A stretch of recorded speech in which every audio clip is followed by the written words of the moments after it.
This is the D6 generation with your hosts, Craig Gallant. Wrong! If you're getting any compensation, it's not charity! Russ Wakeland.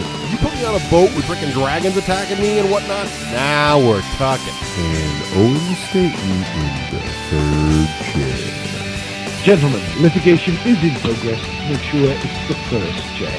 With contributions from Total Fangirl Vampires do not sparkle. and our loyal listener. Crazy? That's like 400 hours of gamer nonsense. Welcome to another edition of Rapid Fire, the roundtable discussion of all things gaming, coming at the speed of an adrenaline-fueled super soldier in a super-aggressive, no-holds-barred assault stance. Ooh. Today's edition is brought to you by the mathematically challenged folks at We Heart Nerds Con. Question: what all-inclusive nerd love convention is coming to Portland, Oregon, July 4th weekend, 2014? Wrong! The place for all things nerdy is the We Heart Nerds Con. Info and tickets available at weheartnerdscon.com. Way more than 140 characters, but what the heck? I'm Geekly McNerdigan, your host. Today our panelists are Russ, I love the Welsh Wakeland, and ironically enough, everyone's favorite Welshman, Owen, the best storyteller of his generation, Staton. Hello. Issue number 1. Area 51 is the popular designation of a military base located 83 miles north-northwest of Las Vegas, Nevada. The base's current primary purpose is officially undetermined. However, based on historical evidence, it most likely supports development and testing of experimental aircraft and weapon systems. The intense secrecy surrounding the base has made it the frequent subject of conspiracy theories and a central component to UFO lore. Question: as a result of a Freedom of Information Act request, the CIA admitted the existence of Area 51 for the first time in what year? Roshni Russ. I'm going to go with 1996. Ocampa Owen. Oh, it was 1999. Russ! Sorry, like it's 99 now. Oh. Not even close. You have so much more faith in the U.S. government than you should. Oh, how soon we forget. We did not officially know that Area 51 existed until July of this year. The FIFA request was made in 2005, but 8-year turnaround, pretty good for government work. Issue number 2. Storytelling is the conveying of events in words and images, often including improvisation or embellishment. Stories have been shared in every culture as a means of entertainment, education, cultural preservation, and instilling moral values throughout history. Crucial elements of stories and storytelling include plot, character, conflict, and narrative point of view. Question: folklorists often divide oral tales into two main groups, Märchen and Sagen. What is the loose translation in English of either of these German terms? Harold Robbins Russ. Fairy tale and fable. Horatio Alger Owen. Good stories or absolute tosh? This pains me, ladies and gentlemen, Uh-oh. to admit that someone got a question right. Ooh. Oh, what do you mean? And that it's not our guest, the best. Oh. I'm a winner. Hasn't got one right in a generation, so that's good. Okay, Märchen, fairy tales, Sagen, legends, and I'm just so disappointed in Owen that I'm just going to move on. Issue number 3, a character background details the significant events, people, and life experiences that make up the origin story of a character prior to his or her role in the current story or campaign. Also referred to or incorporated into exposition, creating a rich and fully fleshed out background for a character is essential for that character to exist as a three-dimensional personality. Question: according to several expert blogs and websites on the interwebs, what is the number one most important element of character background? Rubbelar the redundant Russ. Sorry, I'm still reveling in my last one being right. Obme the indomitable Owen. What is she wearing? That's wrong. The origin of the name, of course. What's in a name? Well, quite a lot, the internet pundits say. Where'd it come from? What does it mean? A rose apparently by any other name, according to these savants, would not smell as sweet. And as such, by their lights, both of you are wrong. Issue number 4. Adrenaline is a hormone and a neurotransmitter. It has many functions in the body, regulating heart rate, blood vessels, air passage diameters, and metabolic shifts. Its release is a crucial component of the fight-or-flight response of the sympathetic nervous system. Question: although most commonly known as adrenaline, what is the actual medical term for this hormone? Santiago Ramon y Cajol Russ. I don't know, but it's a tasty alien treat. William Osler Owen. I thought adrenaline was Rocky's wife. Adrian! You're the guest. You're the guest, not the host. The answer is epinephrine, which really doesn't matter now because Owen's just so funny and such a good storyteller. It's all about Owen. So very well. Owen can have the last word. I'm done. Good night. Owen, you got anything else to say? Nothing whatsoever. Wow. And then you take even that away from me. Good night. This episode of the D6 Generation is brought to you by Lone Wolf Development. Take your game to the next level. And by Urban Lasercraft. Tokens, templates, terrain, and more for your tabletop games. UrbanLasercraft.com. And by Conquistador Games, focusing on immersive and thematic games. More details at cqgames.com. And the War Store, bringing the war to your door since 1999, and that is for a decade or more. And by Winged Hussar Publishing, providing books for students of history and history students. WingedHussarPublishing.com. And by Game Salute, publishing awesome tabletop games through the Powered by Game Salute program, supporting independent publishers, stores, and the industry at GameSalute.com. Hello! Shemai. Hey, and welcome to episode 134. Oh, they're just getting so impressive sounding. Oh, it's too many. Of the D6 Generation. I am Russ Wakelin. And I am Craig Gallant. And I, my friends, I'm Own Staton. Owen, Yay, the Welshman's back. he is. Owen, we are so excited, as I know many of our listeners are as well, to have you back on the show. Really? Well, that's good news. I think you're probably one of the most requested guests we ever have had on the show. That's amazing. I tell you what, Yes. I wish I could send more emails, but I can't. Well, you know, it's not you. It's they're all signed Owen's mum, so I'm not really sure what that means. Yes, but I thought they would be. but no, it's fantastic. Owen. Thank you so much. And we know, as listeners who have heard you on the show before know, it is very late in Wales right now. So we are so appreciative of the fact that you stay up to quite literally the wee hours of the morning. Yes. Recording with us, so that's very, very kind of you. Which may or may No not problem affect at your all. performance in a certain rapid fire session. Yes, but now Owen, you of course are a storyteller, and Yes. and so that's very exciting. We're going to talk. We did a little strange thing here in one of our segments. It was a wacky idea. Of booze. Well, it may have been my idea, but because I have these two. You know, Craig has just finished writing a novel, so clearly he can tell a story or two. And Owen, of course, you are a fantastic storyteller who actually gets paid to tell stories. So clearly people enjoy that. So I thought it'd be fun to do improv character creation. So just kind of pick random character keywords and ideas from various RPGs, throw them at you guys, and hear the improv background you can come up with there right on the spot, as it were. So we do that. That sounds really, really hard. So we do that, and we call it entertainment, and we do that later in the show. And then after that, also, we do. And then later, we're going to review Level 7 Omega Protocol. What I would call the surprise hit of GenCon, for me, personally, anyway. So that's what we're going to do in the show. And Owen, again, thank you so much for being on the show. And Awesome to have you. Yeah, we love having a storyteller as well as a hardcore gamer like yourself. So before we get to all that. At all, anything at all. Oh, we love it. Now, Anything for you guys at the D6 Generation. See, and well, thank you, Owen. Now, first, before we get into all the achievements in gaming and listen to what Owen's been playing lately, we should talk about some of our contests here. First of all, we have a dungeon roll contest that is ongoing, Craig. We do indeed. Do you remember the requirements to enter said contest? I do indeed. Would you like to speak them now to our listeners? No. Oh, fair enough. Okay. Okay, so anyway, we're doing a contest to give away some dungeon roll sets, correct? Yes, we are. And what we're looking for are You guys, Yes. written or audio entries, and we will do a dramatic reading if you send it as a written one. We'll do our absolute best. And what we are looking for is one line that your party leader says when what happens? When he get a party wipe? I thought it was when the dragon showed up. Oh, yes. Or when the dragon shows up. Yeah.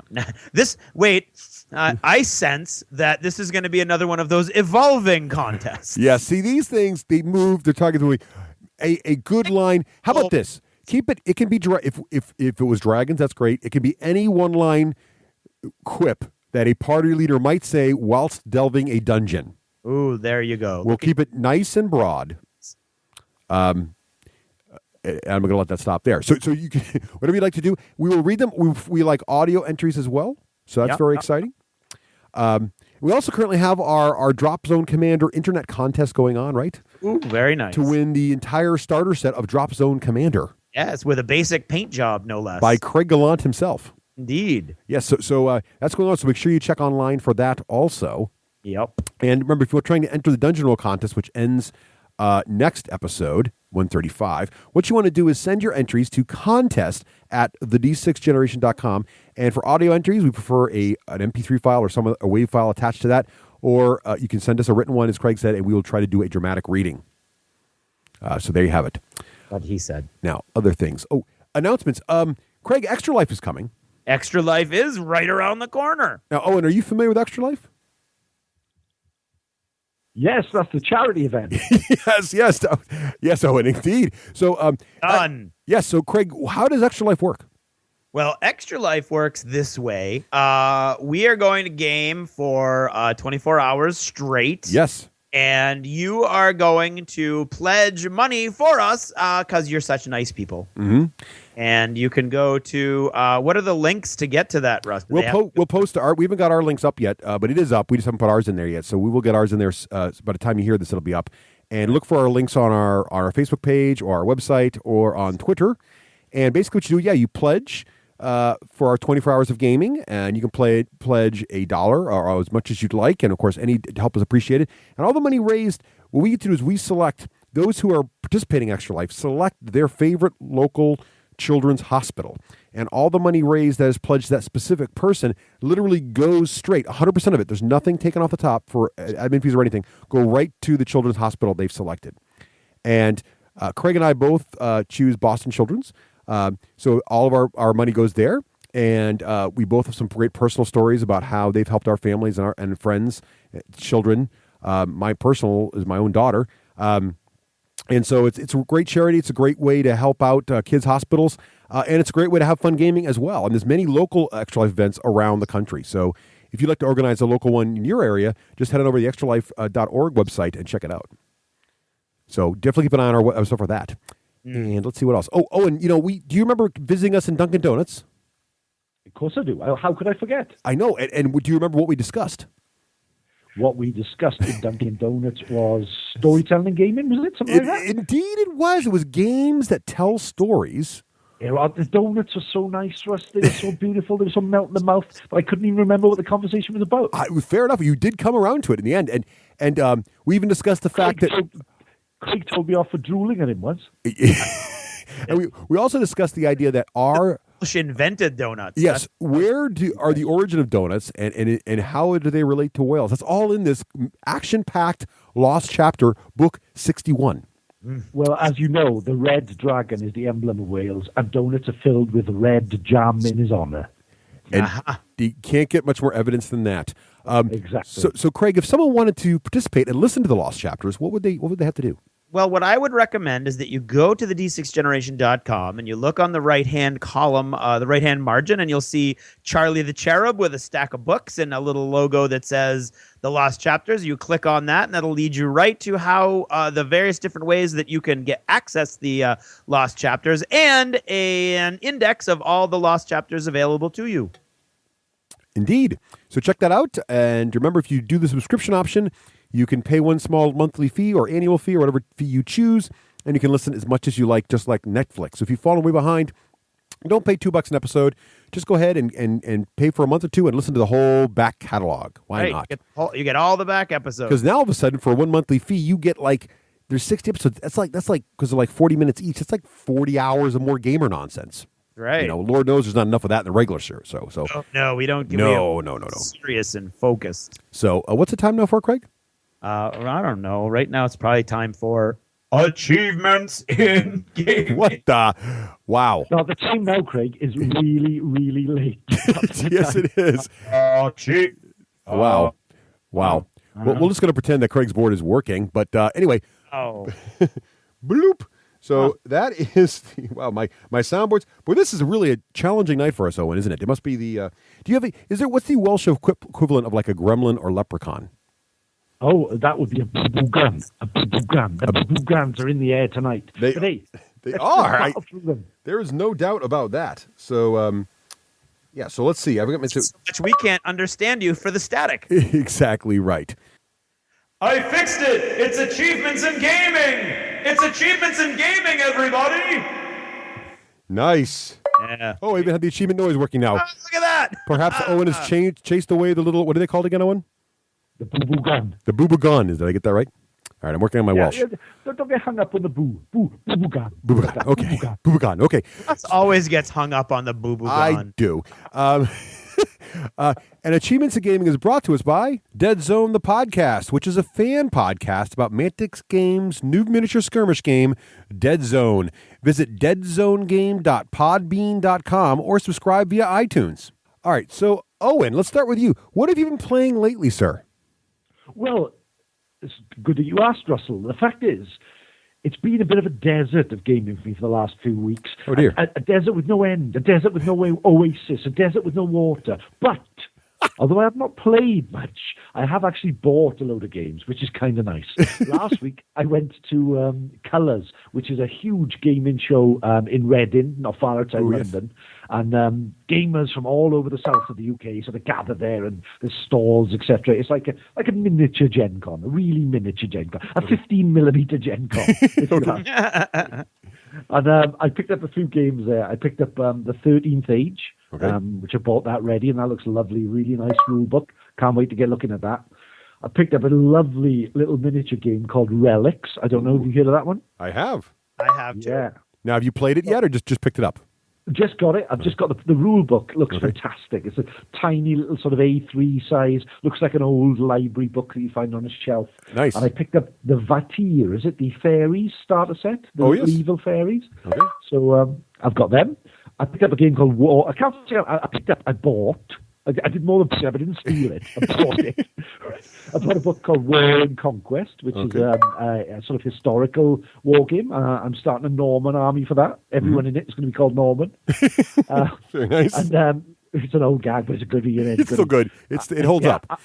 And I tell you what, because I haven't done much gaming, although since we last spoke, I've got into Warhammer and War Machine and Hordes pretty much. And if I do play anything at the moment, it tends to be Hordes. I'm playing with my Troll Bloods. Oh, nice. They're going well. And I've been playing a lot of Diablo 3 on the Xbox. Oh, nice. How you liking Diablo on the Xbox? Oh, loving it. Yes. I didn't play it on the PC, but I'm loving it on the Xbox. You know, it's I'm sort of getting my fingers are hurting from just bashing the buttons. But what a great game, and it's just hours just seem to fly by, don't they? Yeah? Oh, they do. You know, I like it better I played it on the PC, and I also just got the Xbox version myself. Right. I'm loving the playing on the couch with my family. So it's a great. It's kind of like a modern day Gauntlet, if you will. You just run around, kill things. And, very much so. Yeah. And what I like about it is the lack of the auction house, which is something that exists in the PC version. You know, in the PC version, when you find loot, you can sell it for real money online in their auction house. To compensate for that, they really are very stingy with their good loot drops. So in the PC, you'd have to play for hours and hours to get anything really cool. But in the Xbox version, since there's no auction house, it's just totally all kinds of cool stuff just falls out of monsters all the time, which is just good fun. Yeah. I've not played it online or anything, or on Xbox Live, but I've already done the single player game. But as you say, it's like a gauntlet. It's a red elf feeds food. Right, exactly. Superb. Good fun. Yes. I was playing for hours this afternoon when I was supposed to be writing stories, and all of a sudden it was like 3 hours gone to Diablo. There we are. It's easy to happen. Yeah. Oh, great. Well, as every gamer knows, if you cannot find time to play games, the best thing you can do is buy more. Oh, indeed. Absolutely. That's right. That's how you curb the hunger. I'm hiding behind them on the desk at the moment. I did tweet some pictures when I was there, actually. I saw some of them, and I saw they look great. Yeah. Very cool. Some nice looking tables. Good stuff. Oh, Craig, what have you been playing? I haven't been playing all that much, actually, with the play and everything all going on. And actually, last week I did I played hooky from game night after a quick game of Dungeon Roll. Yay. So I have been playing Dungeon Roll a lot, and I love it. And I am now playing on my inked playmats mat. Okay, so now I have to ask you, because I tweeted a picture of this mat last night when we played. Yes. And several people were like, "Where did you get the cool mat, Craig?" Yeah. Well, I got it at inkedplaymats.com. Ah. Inked playmats, and they actually had it. The guys at the booth at GenCon were actually doing all of their demos on these mats, but they didn't have them for sale. And inked playmats was at GenCon, but they didn't have these for sale either. Clearly an error. Somebody messed up on that one, considering how many of those little boxes were actually getting up on their own little feet and walking away. Yes. That was so successful at GenCon. They could have made a small fortune on these little mats. They're only $9.99, which is pretty crazy if you get a chance to look at that Twitter picture and see how cool it is. Yeah, because it's a mouse mat, Yeah, it's a little quality. mouse mat that kind of has a little tracker for you to track how deep you are in the dungeon, and it's got your little dice graveyard and your little dragon's lair, which the game itself, unless you have the Kickstarter version, doesn't have, which I think is a kind of a weakness of the game, where it doesn't have some place for you to put your dice or the dragons. So it is a fun little game, though. I really like it a lot. It's a great little game, and this mat really kicks it up several notches, I think. Cool. And then last week I played that once, and then went and saw World's End, which I'll talk about in other. Then last night we played Dungeon Roll, and then we played Level 7 Omega Protocol, and then we played Dungeon Roll again. So Dungeon Roll is getting a lot of play as a nice, quick, fun filler game. Now, where did you play all those games, Craig? I played all those games at Myriad Games. So many games, so little time. Lovely. In Manchester, of course, which is only one of their 3 locations. Also, Salem, New Hampshire, and Long Island, New York. Yes. Great. So let's see. I've been playing real quick here. Okay. So sad news about the Diplomacy Online podcaster game. More sad news? Well, France is dead. I was playing France, and there's only one word for my situation: merde. So I am dead. But it was coming. I for the last 2 or 3 rounds, I had like one land. I was just running around in circles trying to stay alive. It was pretty embarrassing. France is dead. Yes. So I'm dead. And I think the Dirty Rotten Trader, Bonacore, and Jeff Engelstein had some form of alliance, because there's really 2 ways you can win diplomacy, as I understand it. I am in no means a master. It's my only second game. Anyway. Second game. Second time I played it. And first time to completion, because the first time I played it, we all just sort of quit. This time, I was knocked out, so I certainly played to completion. But I guess you can win by getting a certain number of territories and being the global leader, or if 2 players both get to 17 supply depots, then you call it a draw, and those 2 win. So you call it a draw, or they both can declare, well, we got victory because we wiped their belts out. And it appears that Engelstein and Mr. Bonacore are going that route. It looks that way. They have divided the world up. There's just Turkey remaining as a lone holdout in the corner. So we'll see what happens. But I think they're going to go for a dual win. So anyway, I also played High Command. Yes. Oh, and have you seen this game as a Hordes and War Machine fan? Are you familiar with this? Yes, I've had a look at it. Is it any good? It is. So this is a deck-building card game, and it is an unashamed, deck-building card game. It says right in front. We're a deck-building card game like many other deck-building card games, but here are differences. So, and basically, the differences are that you have, inside the box, there are different decks for each faction, and when you play, just like in any other deck-building card game, you do have a market that you spend resources to get cards into your deck from, but each market is faction-specific. So if I am playing Signar, I can only buy from my own personal Signar market, and if Owen is playing against me with his Trollbloods, he can only buy from his Trollblood market. So that makes you feel like... So it is a deck builder, but the theme is you're really building your army. It's almost like I have the entire army book in my market, and I'm eventually going to build the army I personally have to play in my hand of cards. And then, though, in the center of the table are these locations, which are all really cool locations you'll recognize from the Iron Kingdoms if you know it well. Highgate and all those other places, Five Fingers, all that stuff. And you fight over those. And so those cards, when you capture one of those cards, those become, they go into your deck as well, and they have a huge amount of victory points on them. So they're very important. And there are several ways. There's a nice built-in timer to the game. There's event cards that trigger every round that when that deck runs out, the game is going to end, or if all the locations are captured. So it really, much like War Machine, the miniature game, it rewards the aggressor. You try to move fast. You can't just sit back and relax. You got to move quickly. And it captures the theme. Like, there's really cool combos you can pull, as you'd expect in War Machine. Like, if I have a Warjack out there and I have a junior Warcaster, the Warjack itself becomes more powerful because the Warcaster works well with them. If I have a full Warcaster out there, even better things happen. Or and if you know other synergy between units and troops, those all happen in there. Really cool stuff. The different factions play differently. Everblight's really fast and maneuverable, can move from location to location. The trolls are really tough and harder to kill. It kind of works, and you feel like you're playing the guy. So I really enjoyed it. I've only played the predefined sort of intro setups so far with 3 players and 4 players. Both times I enjoyed it. But you can also then get into picking your own warcasters, building your own stuff. I haven't gotten there yet, but I'm liking it so far. I am liking it. Worth a look, especially if you're Wilmington or Horde player. I think you definitely want to look at it. If you're also a deck builder fan, you might enjoy it. If you're not either of those things, then maybe it's just another deck builder. But I enjoy it. Is it a self-contained game, Russ? Is it all in the box, or are there other bits to it? There are 2 box sets. Today, the first one is available now, which is the War Machine box set, which comes with the 4 main factions you would find in the main War Machine rulebook, right? So Khador, Krix, Signar, and Menoth, right?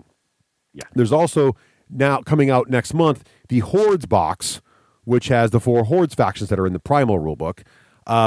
And those 2 games you can play each other. So the max player count is 4 players, but you can pick any of the Hordes decks.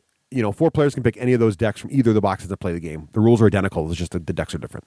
So it's really 2 self-contained games, if you will, that interlock. It's pretty cool. Oh, cool. Okay, also finally played, I picked this game at GenCon, Legacy Gears of Time. Now, this is really pretty cool. So what happens in this game is it's got a timeline on it. It's very, not Euro, but it's a very thinky game, but I really dig it. I love the art. It's very cartoony. The theory here is you're all sort of time-traveling inventor types. And the idea is, so let's say Owen builds a power station and decides to invent that. Well, he invents the power station. Now, the problem is the power station requires... the donut. Powered by donut. Let's say you build a donut shop. Okay, fine. So you build a donut shop. Now, the donut shop to work requires fire, because you have to have an oven. And let's say it requires cooking to be invented. Okay? So now, prior to that in the timeline, someone must invent cooking and fire. Now, if they have not, Owen's donut shop doesn't function. He doesn't get any victory points for it each turn until someone does those things. Now, I can go back in time before Owen's donut shop and invent fire. If I do, Owen's going to get his victory points. It's going to help him get his donut shop working, but I will also get a cut of the victory points of his donut shop because I own the rights to fire. But here's what gets interesting. If you go back in time before my fire and you invent your own fire, you now basically beat me to the patent for fire, so I lose fire, and now you get all the credit for fire going forward in the history. So it's really interesting, and there's restrictions on how many inventions can exist in each time stream. It does get a little brain burny because you're trying to figure out, as you get a lot of inventions on the board, it's like, okay, well, how many impacts does, science have on the board? Is that the one I want to own? Is it worth the most? Or medical research? And so you get all these really interesting things. My favorite thing is I got the promo card from GenCon, which is you can actually invent GenCon in the game, which is kind of cool. So fun little game. I really like it. It is kind of thinky, but it's a good time. And then I played a giant War Machine game with Rafe. This is the 50-pointer that Rafe's been wanting to play for a while, and it was Colossal on Colossal. So I finally built my storm wall. Not painted yet, just got the thing together. And it was for Rafe's birthday, so I figured I'd bring the storm wall out for him to fight. And we had a nice big game, great fun. I did a trick with Cray. So I ran Cray with the Colossal, and Cray's got this thing where you can basically make a jack double its speed. So I cast it on the Colossal and ran it forward right into the left objective, like halfway across the table. Thinking, aha, take that, Granger. I got this. So Rafe's entire army fired at the Colossal and basically killed it in 2 turns. So that was bad, and it looked really bad. I got to show off the nice big wreck marker that comes with every Colossal. That was kind of cool. But there it was dead. The only good news was that Rafe had committed his entire force to that flank to make that happen. Meanwhile, on the right side, where there's another objective, I snuck up my caster over there and was getting more victory points per turn. Rafe got 1 good volley at my caster with his Colossal, but didn't quite hit with everything to kill me, and I won the game on victory condition, even though I'd lost my Colossal. So that was kind of fun.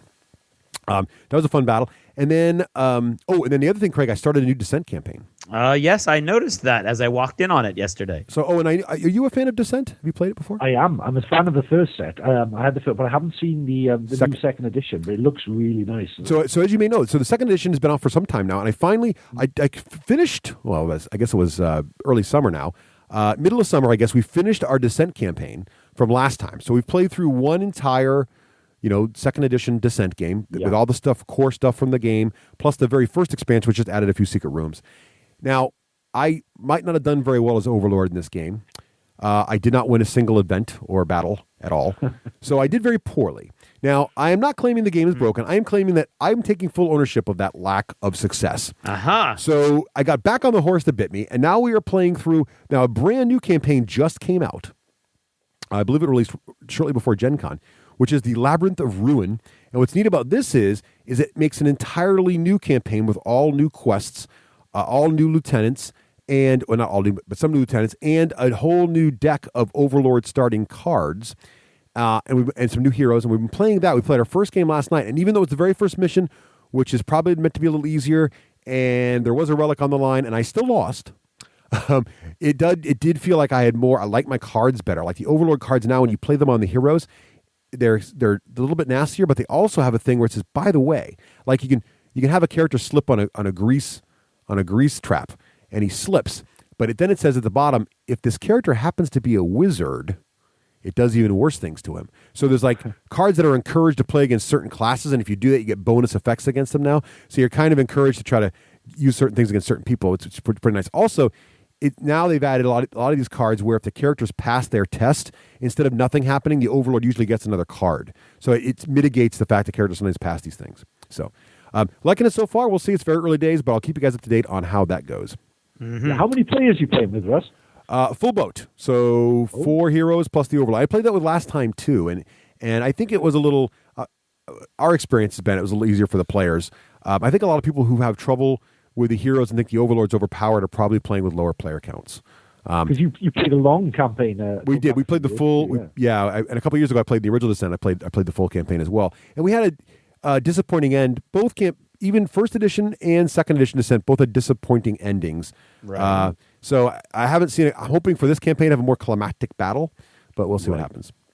Yep. Let's see. Playing the level 7 campaign, just started that up, but more about that later when we review the game. And, of course, played Dungeon Roll with Craig, as we talked about earlier. Mm-hmm. So that is all that. Whew. What about modeling? Owen, you done any modeling lately? Well, funny you should ask. Yes, I have. Ooh. Well, I started a few months ago. I thought I'll do a Vampire Counts army for Warhammer because, I used to have one years ago, and I thought I'd do this really nice Vampire Counts army with massive shambling hordes of zombies and Graveguard and skeletons. But they're so expensive to buy, I thought I'll bulk out these units by doing some nice unit fillers. Now, unit fillers of like a giant werewolf on a 40 by 40 base stuck there in the middle of the unit, or an undead ogre with all zombie bits on him and this type of thing, standing on rocks that I found in my garden, or like a bit of a grave all crumbled and that type of thing. I got so carried away with my unit fillers that in the last couple of weeks I've got loads of unit fillers, but actually no units for them to fill. Oh dear! But they're looking good. But the unit fillers are looking nice. Nice. And I'm really happy with those. So they're cool. Mm-hmm. Well, good. We'll tweet some pictures of those. Sounds cool. Yeah, I will. I'll do that tomorrow. All right, sweet. Very nice. Craig, how about you? Well, I finished up my Kobolds for Kids models, which of course are the Pathfinder goblins from the Reaper Bones vampire set. These are the football-shaped head goblins, I like to call them. These are the football-shaped head goblins. Yes. They are indeed. And the ones that came with the vampire Reaper Bones pledge level are really, really cool. There's 4 of them that are waving torches in the air. One's an archer. One's got a big giant whip. And so I finished those and flocked their bases. And, of course, this is all for Kobolds for Kids. Look for koboldsforkids.com. Is it .com? Or Google Kobolds for Kids and you'll be all set. Yeah. It's a big charity event that where they're going to be auctioning off the entire, in chunks. You don't have to bid for the whole thing. But the entire Reaper Bones vampire pledge level, all painted. Some of them painted by actual celebrities, not Russ and I, real life celebrities. Right. And so there. If you've seen any of those models and you like the way they look, definitely check that out. Or if you like goblins, because these goblins came out pretty darn cool. Yeah. So I finished those, and I got an old timey motorcycle shop, like a 1950s motorcycle shop, O-scale railroad kit, a little while ago, and I'm putting that together, and I'm putting it together because it's going to be an Iron Horse workshop for Wild West Exodus, and it's going to be a mech, a mercenary mech work or jack workshop for War Machine. Nice. So I'm going to make some little bits that can slide in and out so it can work for either, and it's really cool. Has like a little junkyard attached to it with a fence around it, and all kinds of cool stuff that I'm really enjoying. And I've spent most of my hobby time recently working on my Malifaux 10 Thunders crew. Nice. So I put all those plastics together. I based them all on secret weapon Asian Zen bases, and I'm almost done. I just have to actually do the bases, and then I'll be all set. So I'm super excited to get those on the table, and of course they're beautiful models that work very well with the when Eric was on and he was telling us how he painted his models with priming white. I primed black as I usually do, but then I dry brushed with the bleached bone color, which I usually do, but then I kept bringing that up a shade at a time until I was dry brushing the primed model with pure white. So I have primarily a white model to start my painting on, but it also has the shading and the shadows and the crevices and everything are dark already. So it shades it in. So I'm really happy with the way that all turned out. Nice. Yeah. That's what I've been doing. Russ, what have you been doing? Well, not quite as much, but so I've been painting my level 7 dudes. Yes, you have. So last time I finished off all the commandos, and now I tackled the rogue clones and the clone warriors. And they look awesome, and you need a worse camera to take pictures with, so you're tweeting, because the pictures that you're tweeting do not do them justice, because it's such a high resolution that you're seeing all of the little blemishes that everybody makes. That everybody makes when they're painting. When you see these on the tabletop, they look gorgeous. Oh, thanks. So they were awesome. Well, I am rushing it. I mean, I'm just there was 10 rogue clones and rogue meaning like stealthy thieves, because they have this armor that makes them hard to shoot from a long way away. And then 8 clone warriors, which are the guns. So that takes care of all basically the grunts, the meat of the guys you fight in the game. So I got the hard guys out of the way.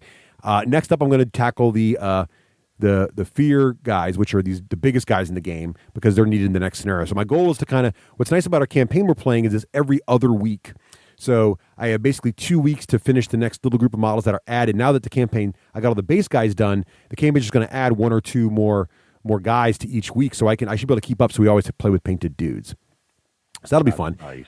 And then, also like Craig, I need to finish my Kobolds for Kids, guys. I feel kind of bad about this. I got a nice jump start back in July, and I only have 5 to paint, so I make this sound like it's a lot of work. I have 5 to paint. I went to the first Kobold for Kids painting event. I painted 1. My daughter went with me. She painted 1 of the 5 to paint. So I've cheated now. I've got 2 done. My daughter painted 1. So I have 3 left. So I need to paint those. So, and they're due in October, so I better get them done. So we're recording this now in the middle of September. So I've got about 2 weeks left to finish these things up. I should do that.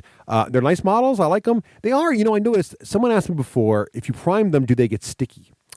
And the first time I worked with them, I primed them immediately and painted them the next day, and they were not sticky. Mm-hmm. But now that they've been sitting around for a while, primed but not painted, they're starting to feel sticky. Ah. So I think there's a chemical reaction or something going on there that makes them sticky. I'm not sure. Now, the ones I've already painted, not so sticky, because I guess the acrylic paint I'm putting on top is kind of covering that up. So they're not too bad once they're painted, but the time between when you prime them and actually paint them, they do get a little tacky. I'm not sure what that's about. Yeah, the great sticky mystery, yeah. It is a conundrum. Have you ever experienced this, Owen? Yeah, I have. Yeah. The sticky mystery. Yeah, it's it has to be something in the air, doesn't it, for the sticky mystery to occur? Maybe they should get like the Finding Bigfoot team looking at it or something. I don't know. All right, we'll have to find out what that is. So, other than that, so let's see what other. So, speaking of other, let's talk about geeky movies, geeky books, geeky whatever else we're doing. Owen, have you enjoyed any good movies or books lately? Yeah, well, I'm ultimately geeky, and I'm reading. And I'm working like Craig. I'm working on my own stories. One of the Tales from the New Inn, one of the stories that's on my CD.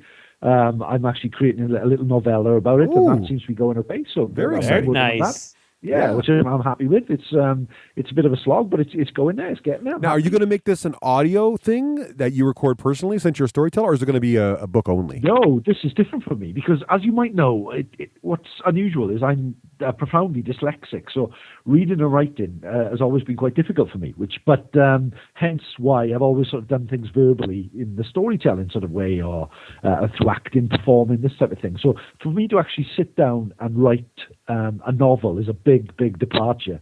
And I've written a couple of chapters and I'm really happy with it. I've got a few people who are helping me out with it, and really happy with that. So hopefully I'll have some more good news on that. And of course, the CD is still available at ownstaton.com should you acquire it. But I'm sorry about that little advert. No, please don't. Yeah, that's going really well. So I'm really happy with that. Reading, I'm reading a book called it's called The Grim Company by I can't remember the author at the moment, but it's a sort of a fantasy sort of quest thing, very, very gritty, very sort of Game of Thrones-esque, and I'm quite enjoying that. That's going all right. Cool. I watched The King of Kong the other day. We discussed that. I'd seen it a few years ago, watched it recently, and really want to get into vintage arcade games now. Well, as we said, I think we said this off the air before the show, but you need to come on up to New Hampshire because, the arcade featured in that movie is right Biggest here. arcade in the world. Is right down the street from Craig and I. It's literally 45 minutes, maybe an hour from our homes. Yep. That's right. I long for the day when arcade games weren't about how much money you had in your pocket. It was just a bit of skill. Like they were all ridiculously hard, but they were cool. So that's been good. I've been working on a couple of little YouTube films for the storytelling. That's been going well. So I've been really busy, and of course I've been playing Diablo. So a lot of gaming, really. Nice, very good. Let's see, Craig. How about you, sir? Well, let's see. I am listening to Abaddon's Gate. Now, don't tell me any spoilers here. I can't wait to read it. All I'm going to tell you is literally out loud, at least once every half hour, I'm saying, "Oh my God, this book is amazing." Wow. Like in my car, I'm driving and I'm speaking out loud, saying things like, "Oh my God, I can't believe that." "Oh my God, this is so good." I mean, it really is. That's next for me. It is an ending worthy of the first two amazing books. That's high praise. I can't wait. Yeah. No, I am. Yeah. So you're listening to that on an audiobook, are you? Yeah, absolutely. He said this is set up, Craig. Set up. It's an audiobook which I got from audible.com. Thanks thanks for the toss.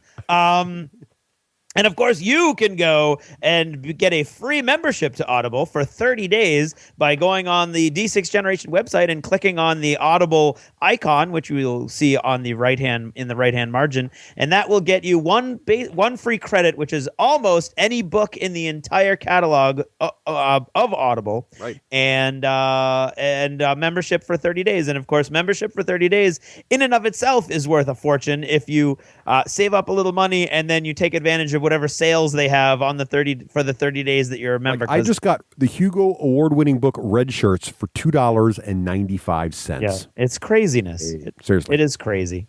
So that's awesome, and that's where I got it, and I highly recommend you do it too. You know what? Totally do it, and then cancel after 30 days.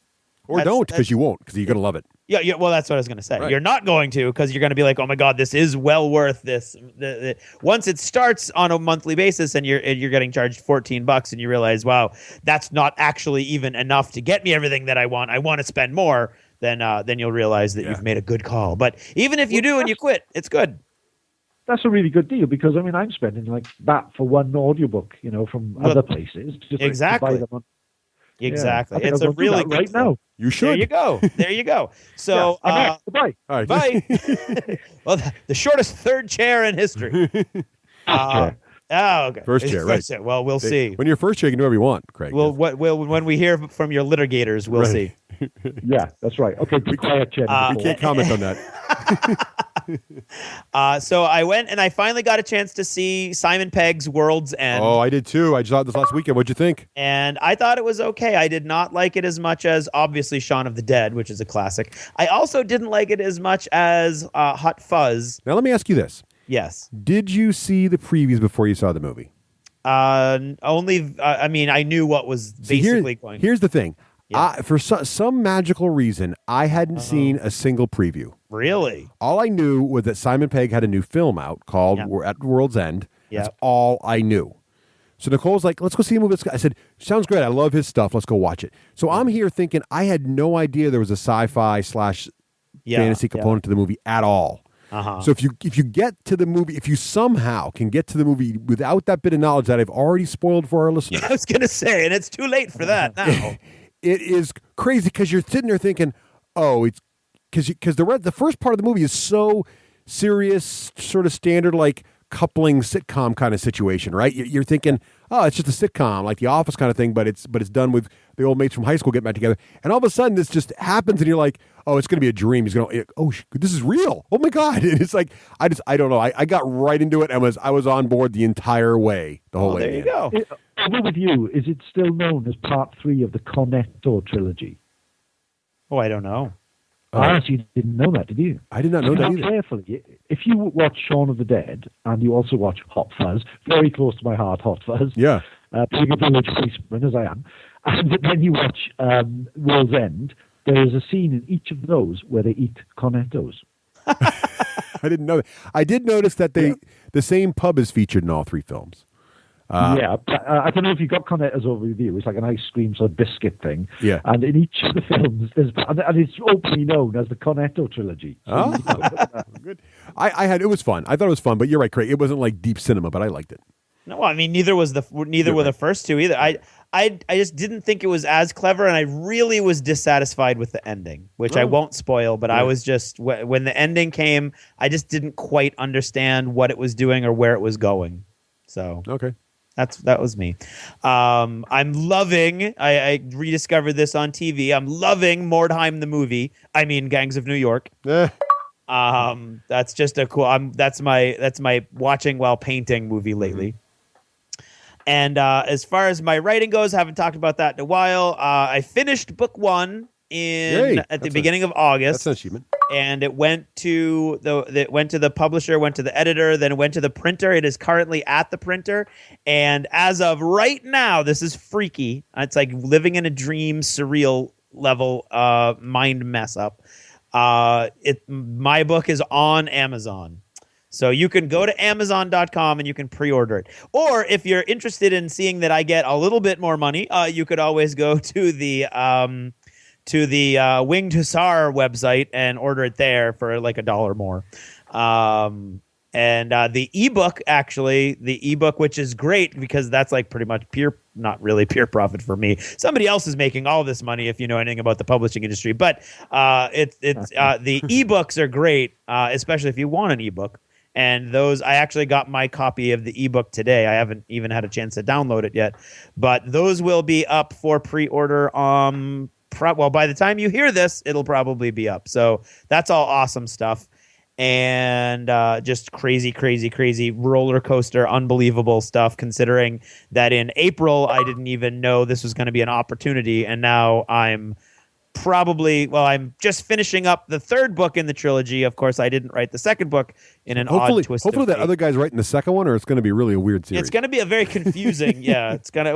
Already could. I mean, it's a very intriguing way to do a trilogy, but I can vouch for the first and the third book, and as far as they could suck. I don't know. Maybe I'm bad at this, but I'm enjoying it immensely, I must say, and I'm almost done. I literally have like 1,000 words left, and then of course I got an email from Romeo last night that was like, "Hey, dude, I needed to put these 3 more characters in, and I want this to happen at the end."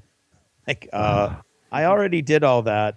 Oh, nope, sorry, it needs more action. I was like, okay, fine. So more action it is, and 3 more new characters. So that'll be fun, and I'll be working for a couple extra weeks. But it's living the dream, man. I'm loving it.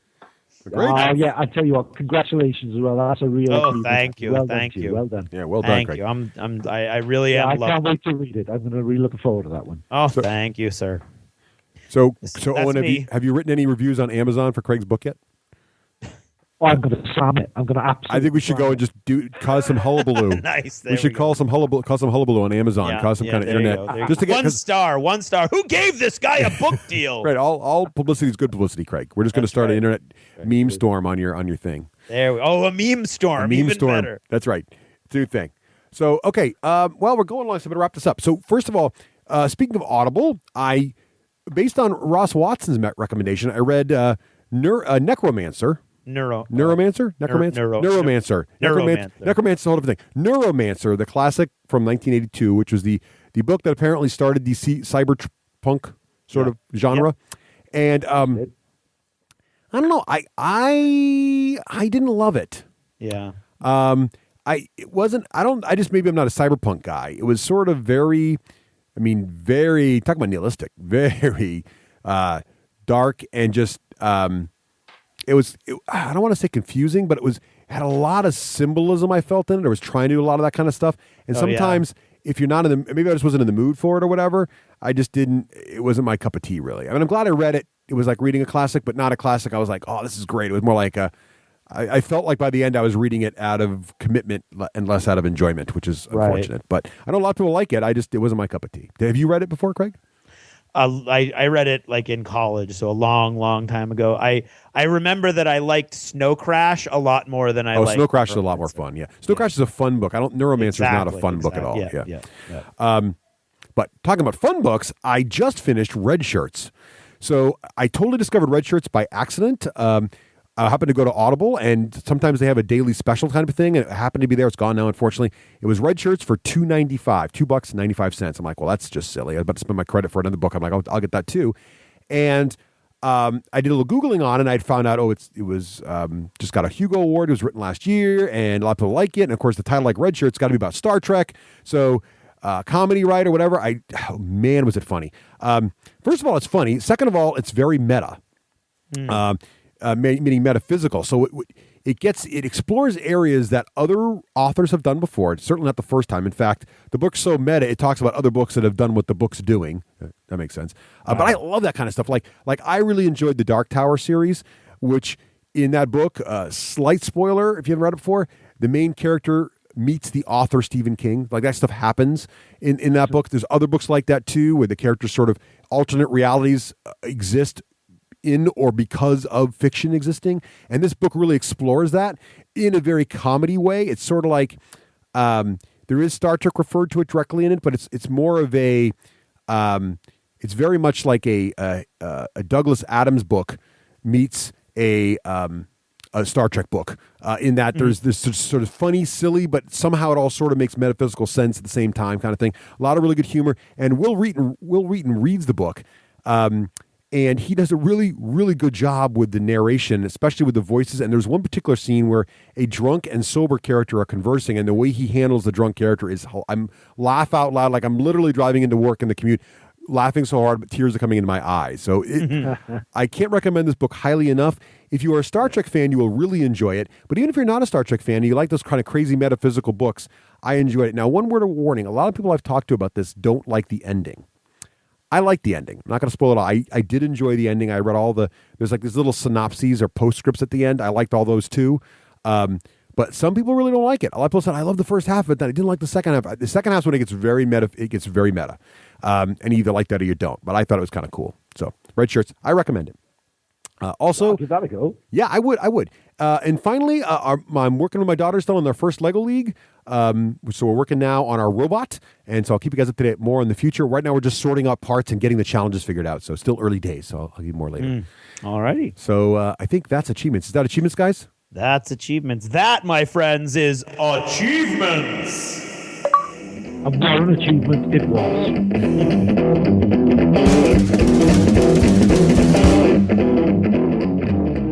You're listening to the D6 generation. Born to game.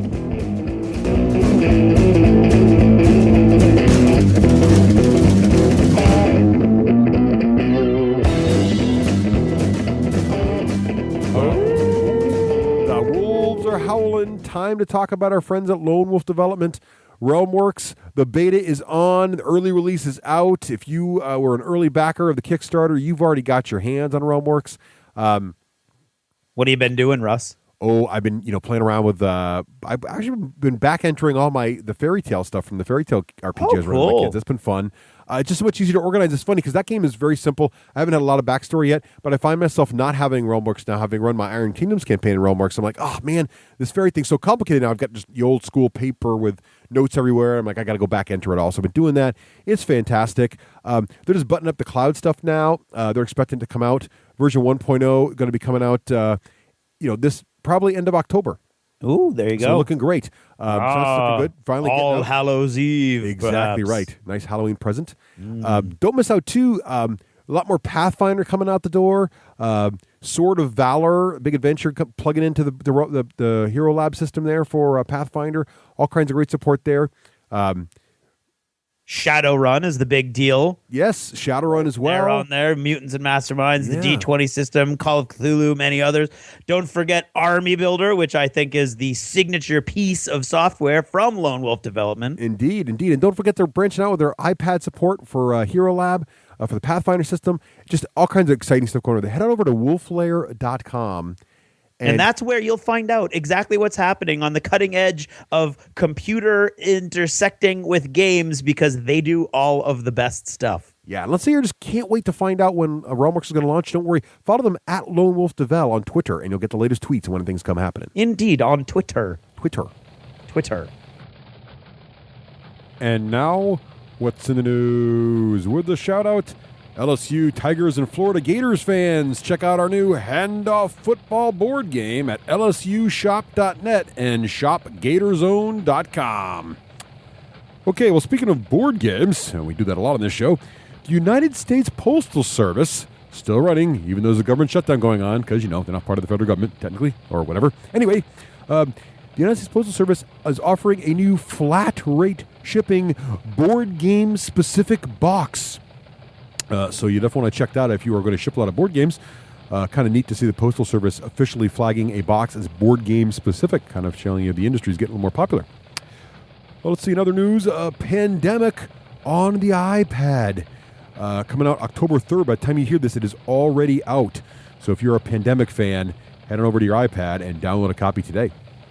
Also, last episode, the folks in the D6 generation reviewed Firefly the game. And one of the big comments on Firefly game was that the missions were a little long sometimes, and it'd be great to have a nice intro mission that was a bit shorter. Well, not to worry, Gale Force 9 has fixed the problem. They've released on their website over at fireflythegame.com under How to Play a brand new story card that is designed to be an introductory mission that is about half the length of any other mission. Russ has played it, really enjoyed it, with some friends, a couple new guys as well, and it took less than an hour and a half. So it's a great way to get into the game and learn the basic rules before you commit to an epic saga. Let's see. Speaking of space sagas, Firestorm Armada version 2 book is now up for pre-order on the spartangames.co.uk website. This is a new version of Firestorm Armada, new rules, new streamlined mechanics, and the big thing about this book, in addition to being hardcover, is if you pre-order from Spartan Games, you will get a free battle station of your choice from one of the factions. Check that out. Here we go. As mentioned before in the show, Fantasy Flight Games has announced there will be Lieutenant packs coming out for Descent 2, and now they've announced even more details on the Lieutenant packs, including splitting all the other lieutenants, and the fact that these are miniatures that replace your lieutenant tokens, but also come with new mechanics for getting the lieutenants into any battle. The cool thing about this announcement is they've also revealed that they will be released in Q1 of 2014. So not soon, but getting there. Can't wait for those. Let's see. Well, if you're into miniatures and artwork, you might want to check out the Art of Small World over at daysofwonder.com. They've revealed that they are selling now statuettes of some of the most commonly beloved characters from the front and the artwork of Small World, the board game, including the Wizard, the Mage, the Amazons, as well as others. Head on over to daysofwonder.com and check out the Small World page for that information. Well, let's see. And Z-Man Games is previewing. What the heck kind of name is that? I don't know. You said it. You're lucky I did this time, Wakeland. In any case, Z-Man Games is previewing. I did it again. Previewing Russian Railroads, a new rail building game taking place in Russia from our friends at Z-Man Games. Check that out if you're a rail building fan. Let's see. If you're a Privateer Press fan, head on over to Privateer Press and check out the new digital offerings. Now, if you like some old school Privateer Press, PP Digital is now offering the Mark I expansions, like Escalation and Apotheosis, are now available via Privateer Press Digital for much reduced rates. So if you want to collect those old books and get the old fiction in them, you can now on your favorite digital device. Also included in the Privateer Press Digital is access to a Level 7 Omega Protocol rules for free as well. And that's what's in the news. And now it's time to talk about our friends at Winged Hussar Publishing. A great publishing house who, started out with the military historical books, like the new one, the Roman still do awesome ones. Yeah, like the Roman Tactics Stratagems. Yeah, looks fantastic. That's already out. It's got some cool uniform colors in there, stuff like that. But also, Craig, they're publishing some books you happen to be writing. They are indeed. This is going to be the advertisement where I tell you that Honor Among Outlaws, my first novel, is being published by Winged Hussar Publishing to put everything out there on the table for you. And the pre-orders are up now, and the book will be available on October 22nd. So not very long from now. Right. And you'll be able to actually get that book in your hands. And as a thank you to D6G listeners without whom this opportunity would never have happened, at least in this way, Winged Hussar Publishing is upping their discount for D6G listeners. If you go and you order and you identify yourself as a D6G listener, 15% starting in October, which we are now in, if my math is correct. That's right. So make sure you put the code in D6G and get that 15% off anything you buy at Winged Hussar Publishing. Yes, all kinds of cool stuff. So go do that. You're listening to the D6 generation. Born to game. Welcome back. So I figured, since we have the greatest storyteller of his or any other generation, or at least his, right, Owen? Yeah, where is he? Yes. and we have Craig, a self-professed famous thespian. Oh, self-professed and famous. Yes, exactly. Absolutely. Yes, disclaimer, this whole thing was Russ's idea. Yes, it was. Mostly because I'm reading from the books. So here's what I thought this would be kind of fun. And we also have people talk to us and ask us, how do you get, which RPGs inspire you? Which ones get you engaged? And one of the things for me that gets me engaged is sometimes when you look at the character creation system in these games, you just start all of a sudden, as you read some of the keywords, character ideas just pop to life into your head, right? And I thought, wouldn't it be fun if I've got in front of me now a pile of like 7 RPG books, as well as several on my iPad here, digital, okay? And what I thought would be kind of fun is we will have Who Do You Think You Are challenge here, improv challenge. That's pretty gutsy to claim that title for yourself, Russ. Who came up with that title? Yeah, who came up with that? Owen. The Owen did, which I thought was brilliant. Yes. So who do you think you are? So the premise is he's quick calling you brilliant when we're not recording, isn't he, Owen? Yes. That's right. Yeah, It was I have all the credit now. I'm on live. I'm nobody. Yeah, exactly. No, Welcome back. I am very excited. So here's the thing. I will pick a random RPG. Now, at first, I will not tell you the RPG. And I will pick one of you and we'll alternate back and forth. And I will read some key elements of a particular character concept for one of these books. And then you improv completely on the fly with no preconceived notion of what I was going to ask for you. We'll see if you're inspired to start spinning the yarn of the backstory of this character you might decide to roll up if you had this sort of character in front of you. Uh-huh. Right? And a couple options you have here. So first was you can say more detail as an option, and I will continue to add, more detail about the character from the book, or maybe throw in a few complications or skills to help you kind of give you an idea or direction. Or you can request reroll. If you feel the character does not, for some reason, in any way inspire you, I will stay within the same system, but I'll pick a different character class. And what would be kind of neat to see is if there are some systems where we just really can't find or have a tough time coming up, or if other systems just immediately get us right into the thing. Right into where Russ wants us to go. Right. He's actually given this some thought, hasn't he, Craig? I have a little. He has. A modicum. He's very excited. I am very excited to do this. So we'll see. And as I said before the show started, this is either going to be a lot of fun or a total train wreck. We will soon find out. So I am going to. His character is a train driver. So who would Doctor. who would like to go first? Oh, I think we have the esteemed Owen. I think Owen, the storyteller, needs to go first. Oh, thanks so much, Craig. That's really, really I'm kind just of saying, you were slightly more excited about this than I was, only slightly. Do I sound like that? It's the middle of the night here, Craig. It's pitch black. It feels like the Chronicle of Riddick, for God's sake. Well, then I wouldn't have used any what sort of stimulants you're using. Then that was a bad idea. A nice cup of tea. Cuppa, cuppa will see it through. A cuppa will see me through. That's right. All right then. Oh, and you're going to go first. So well played, Craig. Well good. Thank you. Played to his ego. I love it. Yeah. Okay, very good. All right. So culture. I slipped in cuppa. Come on. I'm going to go. Okay, Owen, ready? Your theme is sci-fi. Ooh. Okay. And let's just flip a couple here. I'm going to go to, let's see here. This looks pretty good.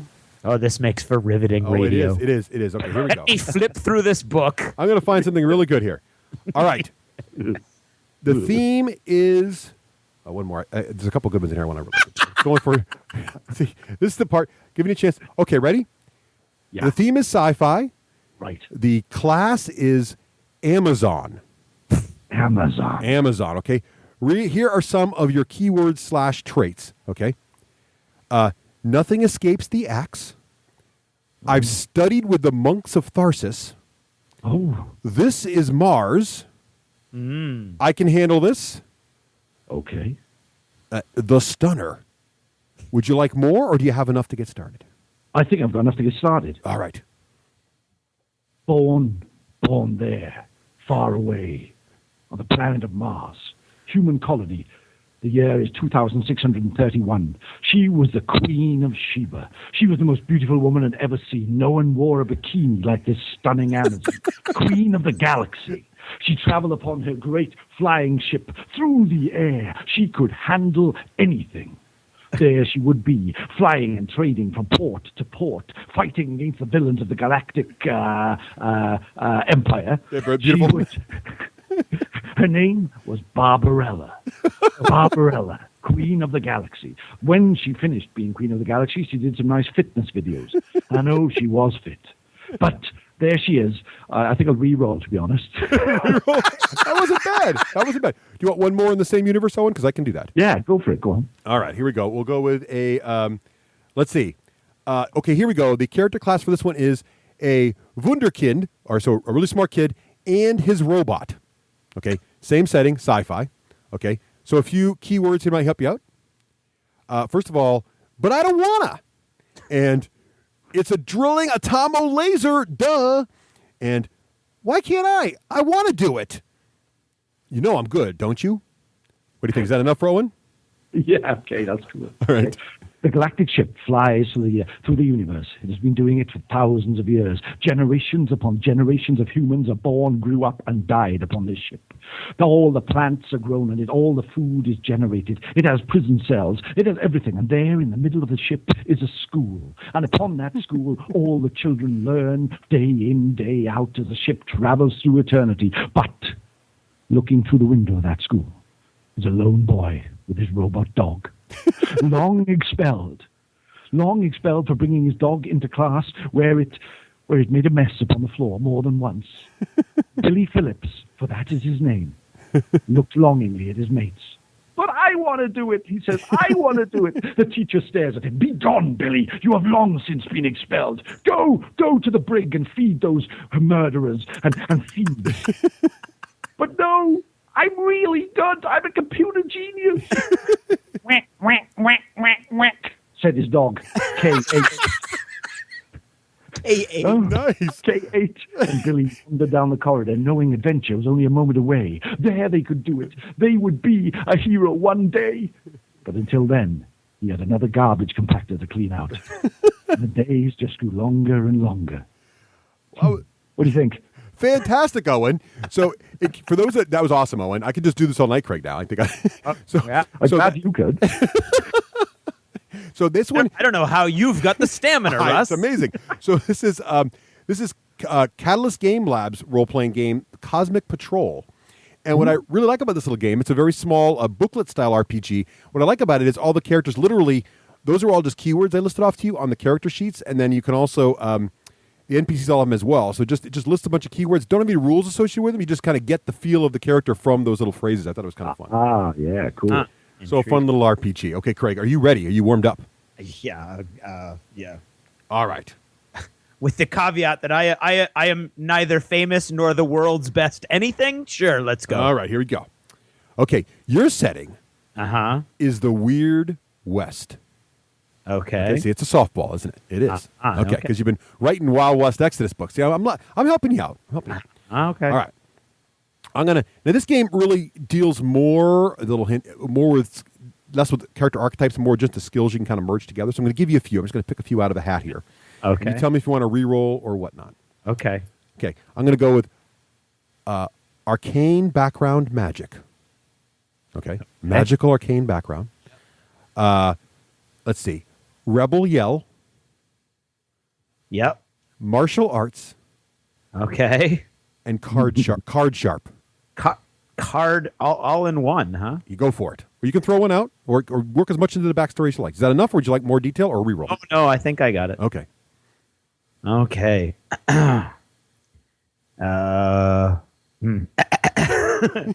Now, okay. Mickey O'Sullivan fought bravely for the South throughout the war. But when the rift opened up and magic poured into this world, he was changed. And all those tales that his grandmother told of the sixth sense and the evil eye, they started to have a more sinister meaning and a more vicious impact on his life. And all of a sudden, these poker games that he was playing, he was able to flip the cards in such a way that small miracles would occur on the table and little elephants would dance on by and they would do a little trick. And that's how he started making his money. And then, of course, somebody came along and tried to steal his little elephants and his little magic card deck. And he got beat up because, of course, he was a sharpshooter. He was, whenever he had to fight, the rebel yelled to scare him away. And it never worked, on a riverboat. So he had to learn how to fight him. He had to learn how to fight for himself. And he went and found his sensei, Jacob Yanovich. Jacob Yanovich showed him the way of the open hand, so that one day, once he conjured his little elephants on his little table again when he was playing poker with his magic cards, he could defend the elephant with the elephant style. Nice. Very, very good. I like that a lot. That was wonderful. Now, that system, of course, is Savage Worlds Deadlands. When we play quite a bit in as well, so that's another great system. And that one's interesting because there aren't really, you sort of just pick skills as you go along and sort of build your character that way. So there aren't really full archetypes. So that was pretty cool. Nicely done, Craig. Let me just get to the next one for you, Owen. Coming up here. Let me check it. How come Owen got 2 and I only got? Well, actually, no. That's good. That's good. I'm good with that. You want another one? Right. Do you want another one in Deadlands? I can do that. Well, I re-rolled the first one. He did re-roll. You re-rolled. You did a whole one and then you re-roll. Okay. I just got thinking about Barbarella. Okay. The best storyteller of our time, Craig. Even when he fails, he succeeds. That's right. Clearly, that is how he rolls. Do you want to take a second one just to prove you are his equal? No, I am not his equal. I have never claimed to be Owen's or to even. Would you like to take a second one? No, I'm very generous today. Okay, fine. Just throw it at me. All right, I changed my page here, so let me just talk amongst yourselves. I will give you a topic. Let me see here. Yeah, we'll talk amongst ourselves, shall we, Craig? How are you anyway? I'm good. How are you, Owen? I'm very. All right, here we go. I'm ready now. He's ready. Well, all right. Oh, goody. This time, Indian shaman. So, like Native American? Yes, but the technical term in this game. I'm just giving you what the game tells me. Okay. Indian shaman. Well, I didn't know if I was going for like curry or I don't know. Yeah. Bad dreams. Indian shaman. Bad dreams. Yep. Heavy sleeper. Okay. Slowpoke. And one more. We need one more good thing here. Let's go with True Grit. How does that feel? Grit. Yeah. Okay. Well, that's an interesting combination there. There's a couple potholes on this particular path. Okay. Today I'm going to tell you the tale of an Indian brave known as Winter Molasses. Winmo to his friends. And Winmo was a heavy sleeper. And that does not go over well in the camps of the Lakota Sioux because they have to constantly be aware of possible attacks of the other tribes and the other white men coming in to steal the land, of course. And so a heavy sleeper is not appreciated in any tribe. And so Winmo was constantly mocked as a child. But what they didn't realize was that he was having these bad dreams while he was sleeping deeply. And he was sleeping so deeply that those bad dreams never surfaced. They stayed bottled up inside. So he would wake up not refreshed. He would wake up still tired, still exhausted, feeling like he had battled good and evil and all things all at the same time. But he showed his true grit by never revealing to anyone this inner battle that every night he met when he rolled himself into his sleeping furs. And then one day, when the true enemies of the Lakota Sioux came, and those would, of course, be the Guinness pints, The Guinness Pints attacked at night, of course, as is their wont. And he erupted from his bad dreams and his heavy sleep, and all of the powers of a fully developed shaman were at his fingertips, and he blasted the Guinness Pints back over the hills, saved the Lakota Sioux, and was elevated once and for all. And they changed his name to Summer Flower. Nice. You, Mr. Narrator Man, you lie. I, elder of the Lakota Sioux, know this winter molasses. I, one-eyed wolf, I, of the bad accent, know of this man. He is not a heavy sleeper. He is just a lazy man. When we were attacked by Guinness Night tribe, he did sleep through it, floating away on Field of Dreams with Kevin Costner. He was gone, and now we know nothing of him. What you tell is a lie. This man is not one of us. This story is different from the story I know, but I will not tell you that tale, for it is not my turn. I want another character. Who let this guy in here? Nice. Well played, Owen. Well done, Craig. That was Wow, a you tricky just one. undermined my whole guy, Owen. I quit. Nice. All right, so that was Deadlands, Savage Worlds. So now it's Owen's turn. Oh, yes. And Craig, feel free to sneak in here on Owen if you want. You know, I'm gonna now, Owen. This one takes place for setting modern times, so today, contemporary times. I'm going to give you some keywords here. Ready? Yeah, go. White court virgin. Oh, all right. Gosh. And characteristics include emotional vampire, human guise, insight emotion, inhuman recovery, inhuman speed, inhuman strength. Would you like more, or are you ready to go? No, I'm ready to go. All right. Hi, my name is Rick Walters. I'm a computer programmer, and in my spare time, I like to make cold call sales. I'd like to. Maybe your bank has sold you some personal private insurance in the past, and it's been missold. I'm sure if you want to listen to me, but maybe I am sucking your will to live. I don't know. Yeah. I had a date last week with a girl I met online, but she didn't show. So I ain't never had no girlfriend. But here I am. I sell insurance over the phone. But what you don't know about me is when the night is dark and the stars go out in the sky and everything's just pitch black, you can't see your hand in front of your face. I'm the hero you look out for. When you go to the dime store and you see the drug dealers on the corner and you walk across the road, don't be scared, because I'm around. I'm around, and I'm super strong. I'm so strong, I once picked up half a car battery, and I threw it at least 3.5 feet across the floor. I sometimes wear lycra, which shows a few bumps that it shouldn't, but I think it looks kind of good on me. But you know, I'm what they call a vigilante. But I like to change that to a virginante.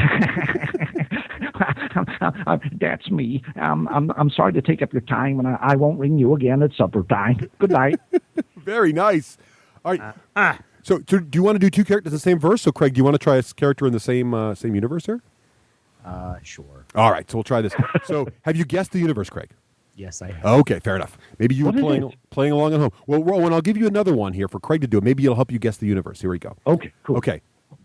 Next one is True Believer, Craig. True believer. True Believer. Bless this house, guide my hand, conviction, and let's see. How about that? Sounds good. You need more of that, or you got it? No, I'm good. Oh, you go. I'm good. Okay. Well, were you followed here? Okay. I promised you an exclusive, and you're gonna get the exclusive, but you don't look at me like that. Okay? Everything I say is going to be true, but you have to just shut up and not look at me like that and just write down what I say. Write that you're going to write it down. Okay. You don't understand that alongside the world that we live in is another world. Okay? It's another world that exists at the same time, but all the stuff that we tell stories about exists over there. Okay? And you don't understand it because you have no faith. That's your problem. Faith is power over there. And I am a true believer. And that's why here in my pub, we're safe because I have blessed this house and nobody can get in. And that's the rule. Write that down. Nobody can get in here. Write that down so everybody knows no one can get in here. Okay. I write it down. Yeah. I write it down. Stop it, please. Okay. Because I paid for that ability with my experience points. Okay. Okay. So I'm gonna guide your hand. You're not gonna guide my hand. I'm gonna guide your. Okay.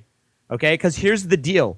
Okay, if those LARPing bastards come back over here and try to magic missile my house after I paid for the experience with the experience point, to put a warding ring around my house, then that's ridiculous. I'll show them conviction, okay? Because I have a magic sword +5 too, okay? And that's what's for them if they come over. So you write that down, okay? The LARPing Monthly better get this right this time, okay? Because I'm going to call them game masters if this happens again.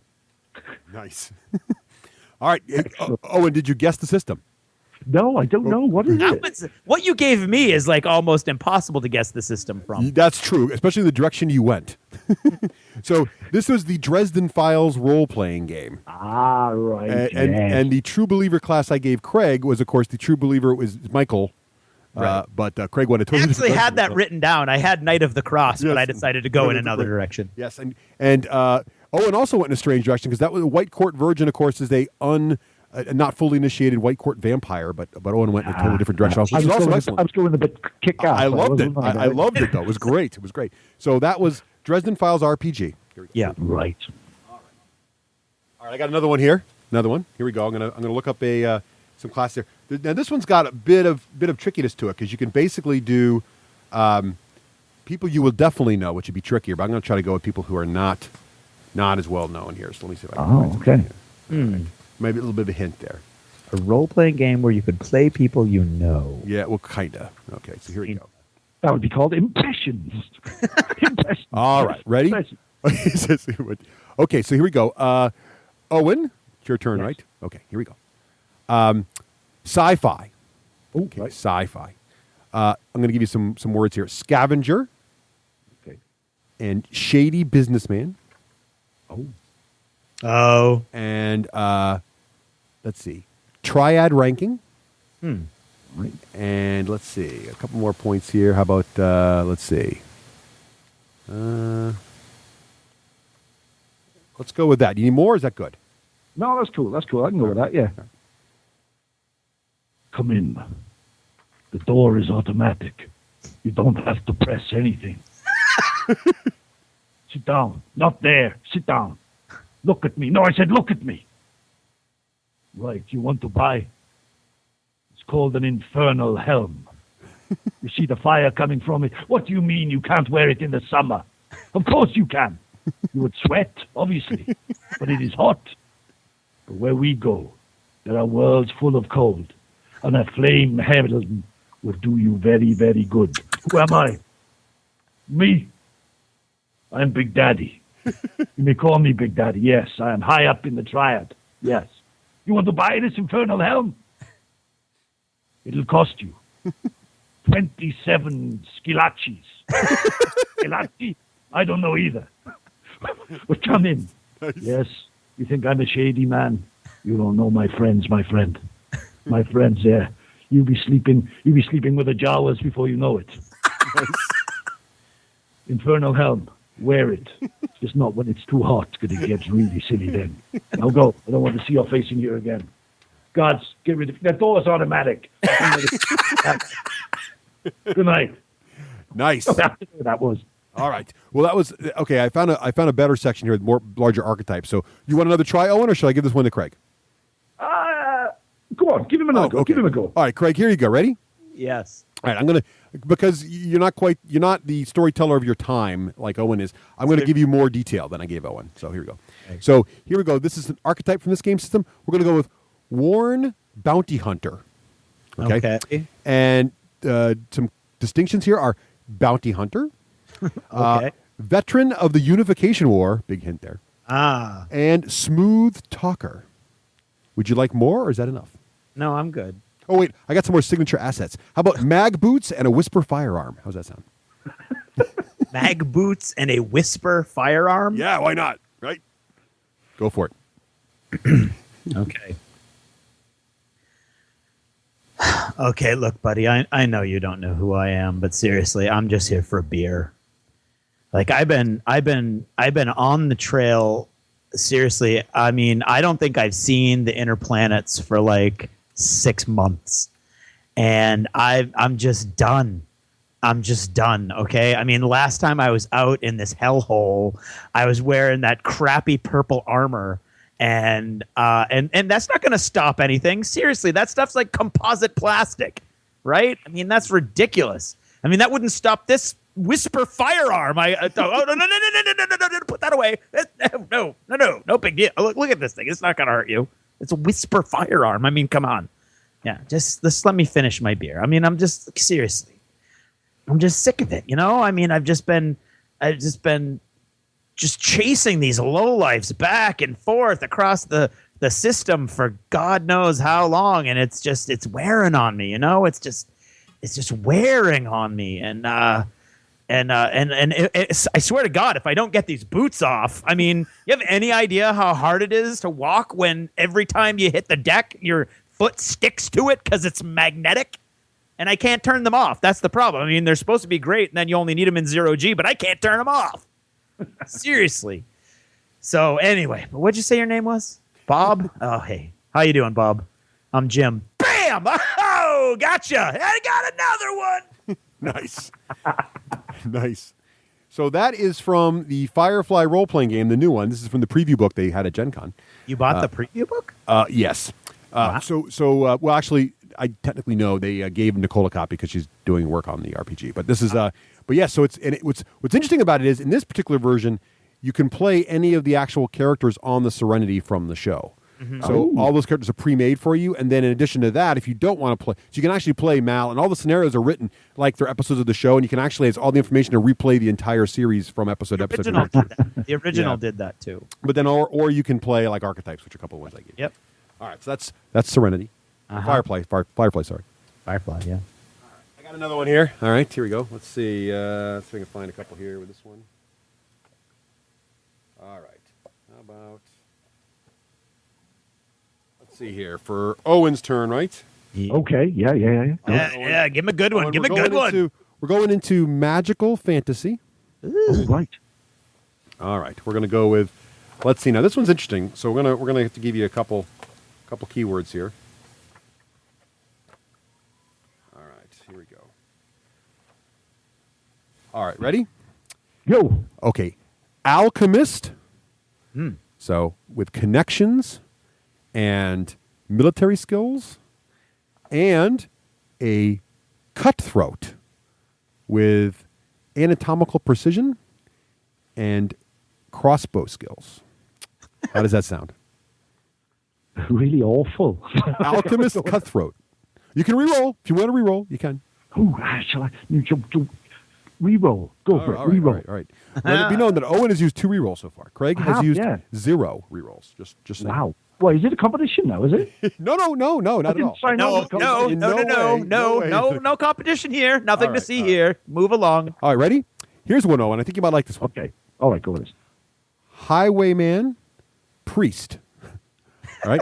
Highwayman Priest. He has archery, bribery. That's the highwayman parts. But then also he's a priest with choir, connections, and all kinds of priestly spells.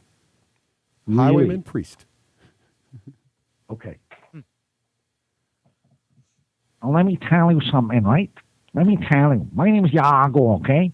I acquire things. I just acquire things. And I mean to acquire them in the dark, the darkest of nights. There's a coach that passes up this way at midnight, directly at midnight when the clock strikes 12. I know this because I can see into the future, see, because I got special abilities like that. And this coach is so full of gold that you couldn't hold it in all your pockets. You couldn't hold it under your hat. You couldn't hold it everywhere. All you got to do is stand in front of the coach, stand and deliver, and I'd be the richest man in Swansea has ever seen.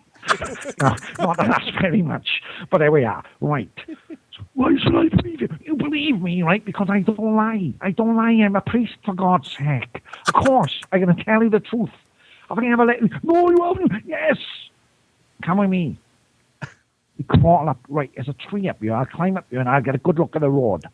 Oh, see, this is where my abilities come in. All I have to say is, Halamoshka, Kolagaska. And see that ball of light? Of course you can see it. It's the only thing you can't see. It's so bloody dark. Right, hang on. The coach is coming. He's coming up the road right now.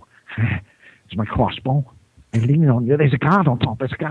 Oh no, what shall I do? I go one shot. Hang on.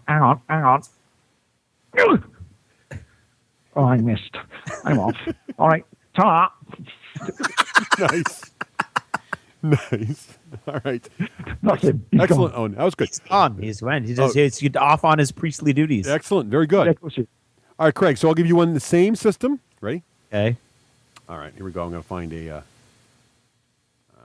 see here. Something interesting. Make it work. All right. Here we go. Ready? Aristocrat. Okay. Pirate. Aristocrat. Pirate. Yep. Some keywords include advisor, bribery, disease resistance, and gunfighter. How's that? Pirate, aristocrat. Go ahead. Okay. Right. Well, it's a beauty, isn't it? It's a lovely, lovely ship. It's a yacht technically, but I fly the Jolly Roger from the main mast, and people run. It's lovely. It's Daddy gave it to me for my 45th birthday. I think it was. It was it 46th. I don't know. Well, it's great, really, because. I mean, he lived that life for so long. The syphilis has really gotten into his brain, and he'll just give me whatever I ask for. But, of course, I've got the resistance because, I've been living with it all my life. So basically, I'll just I'll bribe him, or I'll get him to bribe me is what I actually do, because that actually makes more sense, really.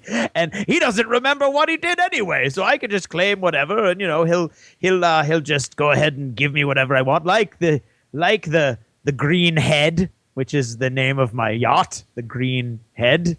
And, of course, the only thing he couldn't buy me was my gunfighting ability.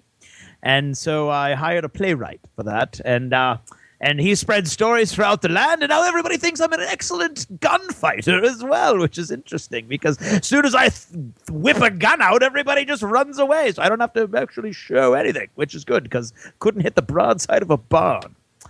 And so really all I'm looking for an advisor, really, because I've got this ship and I've got this reputation, and, Daddy's not going to be around forever. So really, what say we go and, I don't know, rob somebody? Excellent. And that, of course, does anybody guess what that one was? Iron Kingdoms. Yes, Iron Kingdoms RPG. Yes. And what makes that one interesting is you have to pick two careers. Yep. So when I picked Priest Highwayman, those are two different careers. You can pick any two and mix them together and mash up your own character creation, which is sort of interesting. You can get some really crazy results. Yes, yeah, you would. You get some really sort of individual stuff there, couldn't you? You really do it. With only 20 or so archetypes, you can now have a lot of combinations of interesting. It's very interesting. It's a very cool way to do character creation. All right. Yeah. So, Owen, are you ready for a new world here? Yeah, go for it. All right. So this new world. Yes, here we go. A whole new world. This one, unbelievable sight. All right, so we're going back to sci-fi. Indescribable feelings. Wow. See, all I had to do was say New World, and they're already going. They're just totally warmed up now. We're ready to rock. Okay, we're back to cowboys again, because I like cowboys. But different system now, not Deadlands anymore. Think sci-fi cowboys, Huh. All right, but not the Weird West like Deadlands. This is sci-fi cowboys now. Okay, ready? And not Serenity either. Right, not Serenity, but there's a lot of cowboys today. I did Okay. slip some pirates in. All right, Yeah. Owen, are you ready? Yes, go for it. Okay. Keywords include saloon girl, barmaid, speak native language.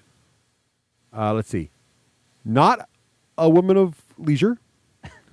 Streetwise. Horsemanship. Seduction. Dancing. Hand-to-hand combat basic. And let's say rogue skills. Oh, also we got to add cowboy trickery. Is that enough, Owen? Would you like? Yeah, go. Yeah, Okay, go that's ahead. cool. That's cool. Well, Damani, Delchama, my Papa Tinyan. Yeah. Beth ti'n neud? Son gwybod. Oh, hold on. Sorry, you don't speak the lingo, do you? No, sorry. You don't speak the... Sorry, I'm just running away with myself here. Yes, my voice is a little deeper than when you last heard me. I've had the operation. You can only dance for so long, is what they say. The legs get too hairy. Everything goes south, and you have to change. Yes, I'm a limey. This is my saloon. It's called the Gem. I can't swear all the time, but I'll try. What have you got? You buying gold? Yeah. I used to dance for gold. Now I pour drinks for gold. Yeah, I'm not a bar girl anymore. I'm a bar man. That's what I do. Yeah. No, I still wear the knickers. The knickers are fine. Okay, nobody can see them, but I'll keep the trousers on, the pants if you like. Sorry. Yeah, okay. Now just put your money there. All my scales are square. That's fine. Put the gold on there. All right, good. Now that's it. You just turn around and go out the door, and you don't come back here until you've got more gold. All right, thank you. Off you go. It's my saloon. When I tell you to get out, I tell you to get out. You don't want me to open this shirt. I've still got what used to be there, and it ain't a pretty sight. Good night. Nice. Not a direction I expected, Owen, but very well done. No, not I. I really do want to play an RPG now, Owen. This would be fantastic. No, do I. All right. So, Craig, are you ready? Sure. Same universe. Any guesses on the universe yet? Nope. Okay. This might help you out. Ready? Huh? Mining Borg / Mining Borg. So think robot. Okay. But a character. Mining Borg, underground tunneling, underground architecture, underground intensive direction, metalworking. Wait. Whoa. Yeah. Underground tunneling. Yeah. What else? Underground Is architecture. there any other? Right. Also, how about this? Partial reconstruction of yourself. You are a robot. Let's see. You also have language, math, demolitions, prospecting, gear repair. How does that feel? You feeling pretty good about that? You need more? I think I got it. All right. I got it. Yeah! Welcome to Taco 7. I am mining unit 57329, and I've been all alone on this damn planet and rock moon. Classification is insignificant for far too long. I was forced to, all by myself, reconstruct my head in the last cave-in. And unfortunately, I think I have gotten a couple wires crossed. So I don't know exactly who now. See, you are very talkative for a shovel. That's good, because I don't like being alone. So as I no. Well, I can't dig with you. I just feel bad. No, I can't. No. So I'm not sure. Well, I got this pneumatic drill arm here that I can use. He doesn't talk hardly at all. So I think what I'm gonna do is just talk to you, Shovel, and use my pneumatic drill arm when he's not feeling talkative to continue the tunneling and the architecture for somebody someday to come follow me to Taco, and everything's gonna be fine because it's gonna be a lovely place for a vacation when they get here. If my math is correct. Nice. That was a good one. And that, of course, is from, any guesses now what that's from? Gamma World? No, close, kind of. It is Rift's New West Supplement. Yes, from Rifts from Palladium. Yeah, that's a good one. That's a fun one. So let's see. Should we wrap it up there? We got time for one more. What do you think? One more. Give us one more. Yeah. All right. For the last one, I'm going to go with the classic. Okay. So that's probably a big hint there. So Owen, Yeah. for this one, I'm going to give you because this is a classic. I'm going to give you less words. All right, but so you're going to be this one. You're going to look for uniqueness on this one because it is such a classic. Not that you haven't been extremely unique already. Just saying. All right, let's see here. Ready? Yo. Halfling paladin. Halfling paladin. You need any more words than that? Or are you good? No, that's fine. I'm going to throw in one more. Female. Right. Would you like a reroll? Or are you good? No, that's good. That's Okay. good. Between the times when the oceans drank Atlantis and the rise of the sons of Arius, there was an age undreamed of. Shining kingdoms spread across the land, and in it, female halflings did run very slowly and rather gingerly through these kingdoms. Her name was Koros. She wore armor that was far too big, and was the bane of many of a kneecap. She went from village to village, shouting at people. Knocking doors, they answered, but could not see anyone there. Down here, she would cry. There she was, seeking employment, looking to spread her paladic beliefs throughout the kingdom. But none did listen. In the end, what was her name? Kerith Yes, I think so. did travel to the dungeons of dementia, where she forgot the way out. Sorry, it was an easy one. Nice. There, she went deep into the earth and was never seen again. But to this night, it is said that when all the hovel's doors are closed and all the people gather round the fireplace, a knock will be heard upon the door. The old man, for it is always the old man, will answer. And all he will hear is, "I'm down here! I'm down here!" The ghost that travelled the land. And now is the time for high adventure. Bum bum bum bum bum bum bum bum bum bum bum bum bum bum bum bum bum. Nice.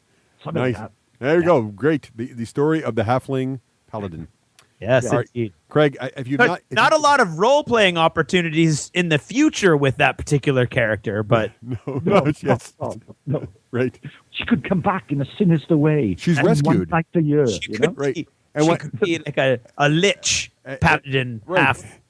And when Yeah, people wonder why yeah. she's so hardened, there'll be a backstory. So it'll be great. That's right. That's right. All right. Craig, are you ready? I am. And again, due to the system, because you both obviously know what it is already, and all listeners do too, and so you're only going to get 2 traits. Ready? Okay. Lawful evil, Yeah. monk. Brilliant. Monk. Lawful evil monk. Yes. Okay. It's legal. It's legal. Okay. Okay. Oh, wait. What? Half elf. Half elf. The lawful Oh, evil, brilliant. half elf monk. Okay. Or we can go with. Oh wait, no. Let's change it. Let's see. No, let's give actually- him an entrance. There Let's you give him an go. entrance. The Yeah, okay. snow did swirl. The doors closed. Outside, the storm blew louder than anyone had ever known. The figure strode through the night. The old man, for it is always the old man, went to the door, turned the handle, and called to the figure, wrapped in his cloak. "Oh, who goes there? Who goes there?" Did the figure reply? Q Craig. Well, I don't know. I'm still waiting for Oh, sorry. Russ seems to be. We're going to go with lawful evil monk. Go. That's Lawful, it. Female. Lawful evil monk. No, male. Okay. Who goes there? Who goes there? Hi. I was just wondering if you could help me out with something. And he stumbled in through the fog and the snow, and he went inside and he looked around and there was a curl to his lip, and he was sort of like, "Do you ever clean this place?" And Wipe and- feet before you come in, please. and you notice, however, that his feet are completely pristine, and there's absolutely not a speck of dirt on any part of his clothing, and he's holding a fabric of some kind, a cloth or a handkerchief in his hand, and he will not touch anything as he walks around, and he says, This is a very interesting house you've got here, old man. Yes. I'm wondering how your wife passed away in the next room. And the old man, Still there? oh, of course she is, because you haven't moved her since you killed her. And so he pulls out a weapon of some kind. It looks maybe like a hammer. And he goes over and he says, the only reason I'm going to use this is because it makes as little mess as possible. And there's a slight chance that I might get a little bit of bodily fluid on me, but nearly not as much if I use a sword. But I thought you were a monk and not Columbo. No, I am monk. I am lawful evil monk, and I have returned with my own series, which is a combination mashup of Monk and Dexter. And he decks the guy with a hammer. Oh, Very nicely done. A twist I did not expect either. never answer the door after dark, the robed men. Not dead yet. Nice. Excellent, guys. Well, I hope you had as much fun as I did. Well, I hope the listeners had as much fun as you did. Yeah. That was fun. All right, so so let us know what you thought of that adventure. Let us know what you thought of that. Yes. So, guys, thank you so much for being such great sports and playing along with me on this adventure. Of course, the last one there was Dungeons and Dragons 3.5. Yes, indeed. I 3.5. thought it was 3.5. I wouldn't have done that character in 3.5. I thought it was a second edition character. Oh. Yeah, I don't think I ever would have done a monk in 3.5. Well, there you go. I think I would have gone more with the taxi driver from Wings. All right, fair enough. That's good. The more you think about it, the better it gets. All right, guys, thanks again, and we'll be back on later to talk about level 7 in a little bit here. Yeah. Yeah. You're listening to the D6 generation. Born to game. Hey, and now it's time for us to tell you about Conquistador That's right. Games. It's And today, we're going to talk about tomorrow.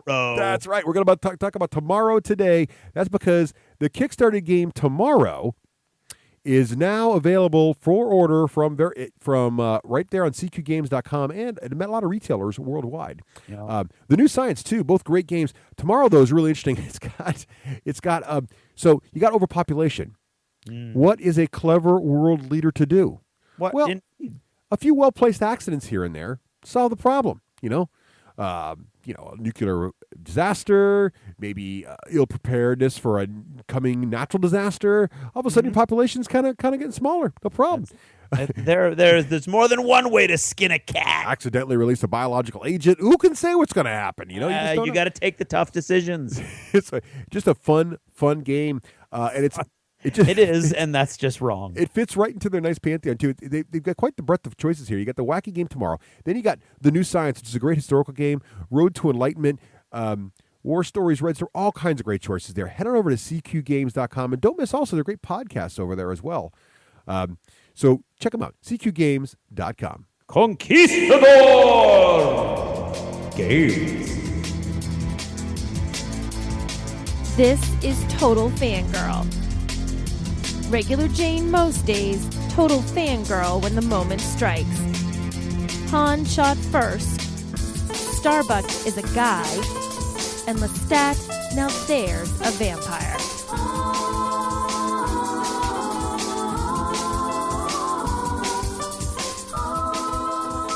Hey everyone, this is Nicole, your Total Fangirl. You can follow me on Twitter at Nicole Wakelin and check out my blog, TotalFangirl.com.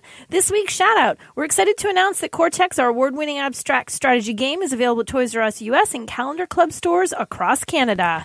So here's the thing. As part of the coverage that I do for other websites, I cover cars, and it's a lot of fun. But auto journalists are an entirely different animal than nerd journalists. They can have their share of fun, but they don't know anything about any of the cool, nerdy stuff that you all know. They don't know what a miniature war game is. They know what a board game is, but it's limited to Monopoly and Sorry.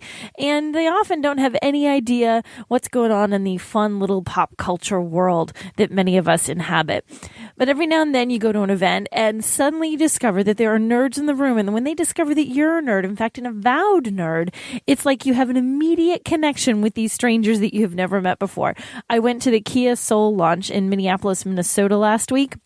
And that's exactly what happened. Now, let's just start off by saying the Kia Soul is a pretty nerdy car in its own right. I mean, there's dancing hamsters in their advertising. I wouldn't be surprised if I saw someone cosplaying dancing hamsters at Comic-Con. That's the kind of sort of popularity they've gotten there, and it has a little to do with their car and a lot to do with the fun of their ads.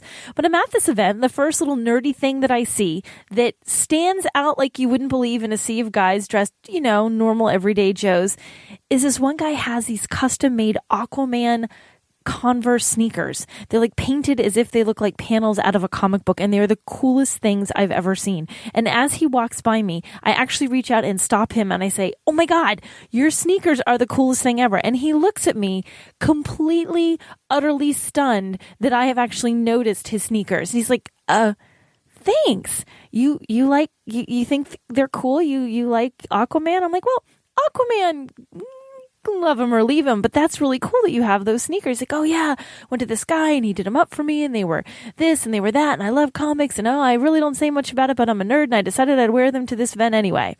Then goes a very long conversation where we talk about all the nerd things we do and we don't love, and as we're in the middle of talking about this, another guy randomly overhears us.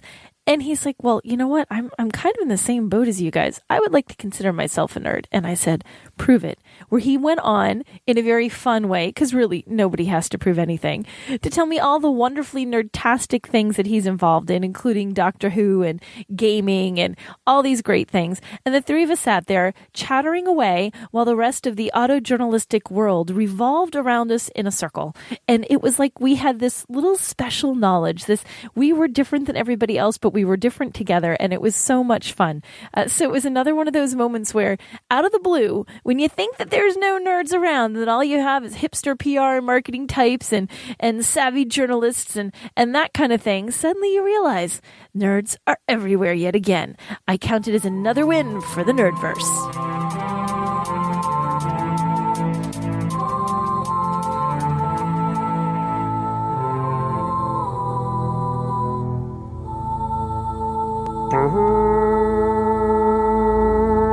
That must be Vic the Viking, Craig.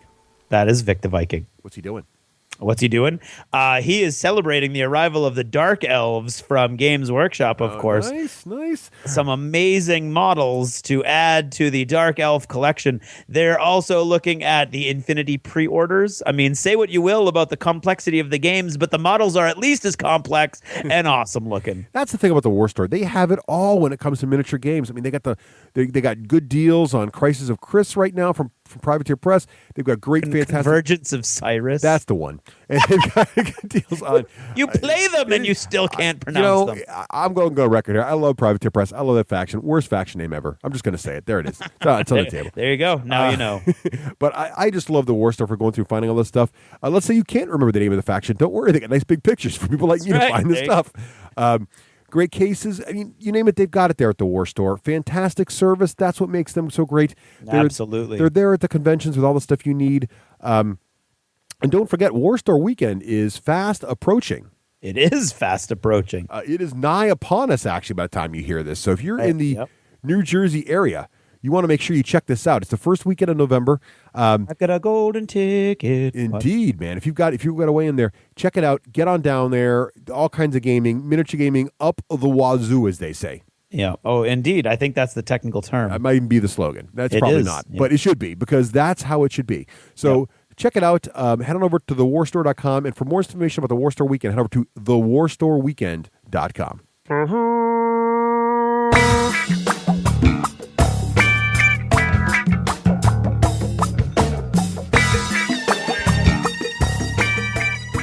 I'm Rafe Hollywood Granger, and this is the Hollywood Minute.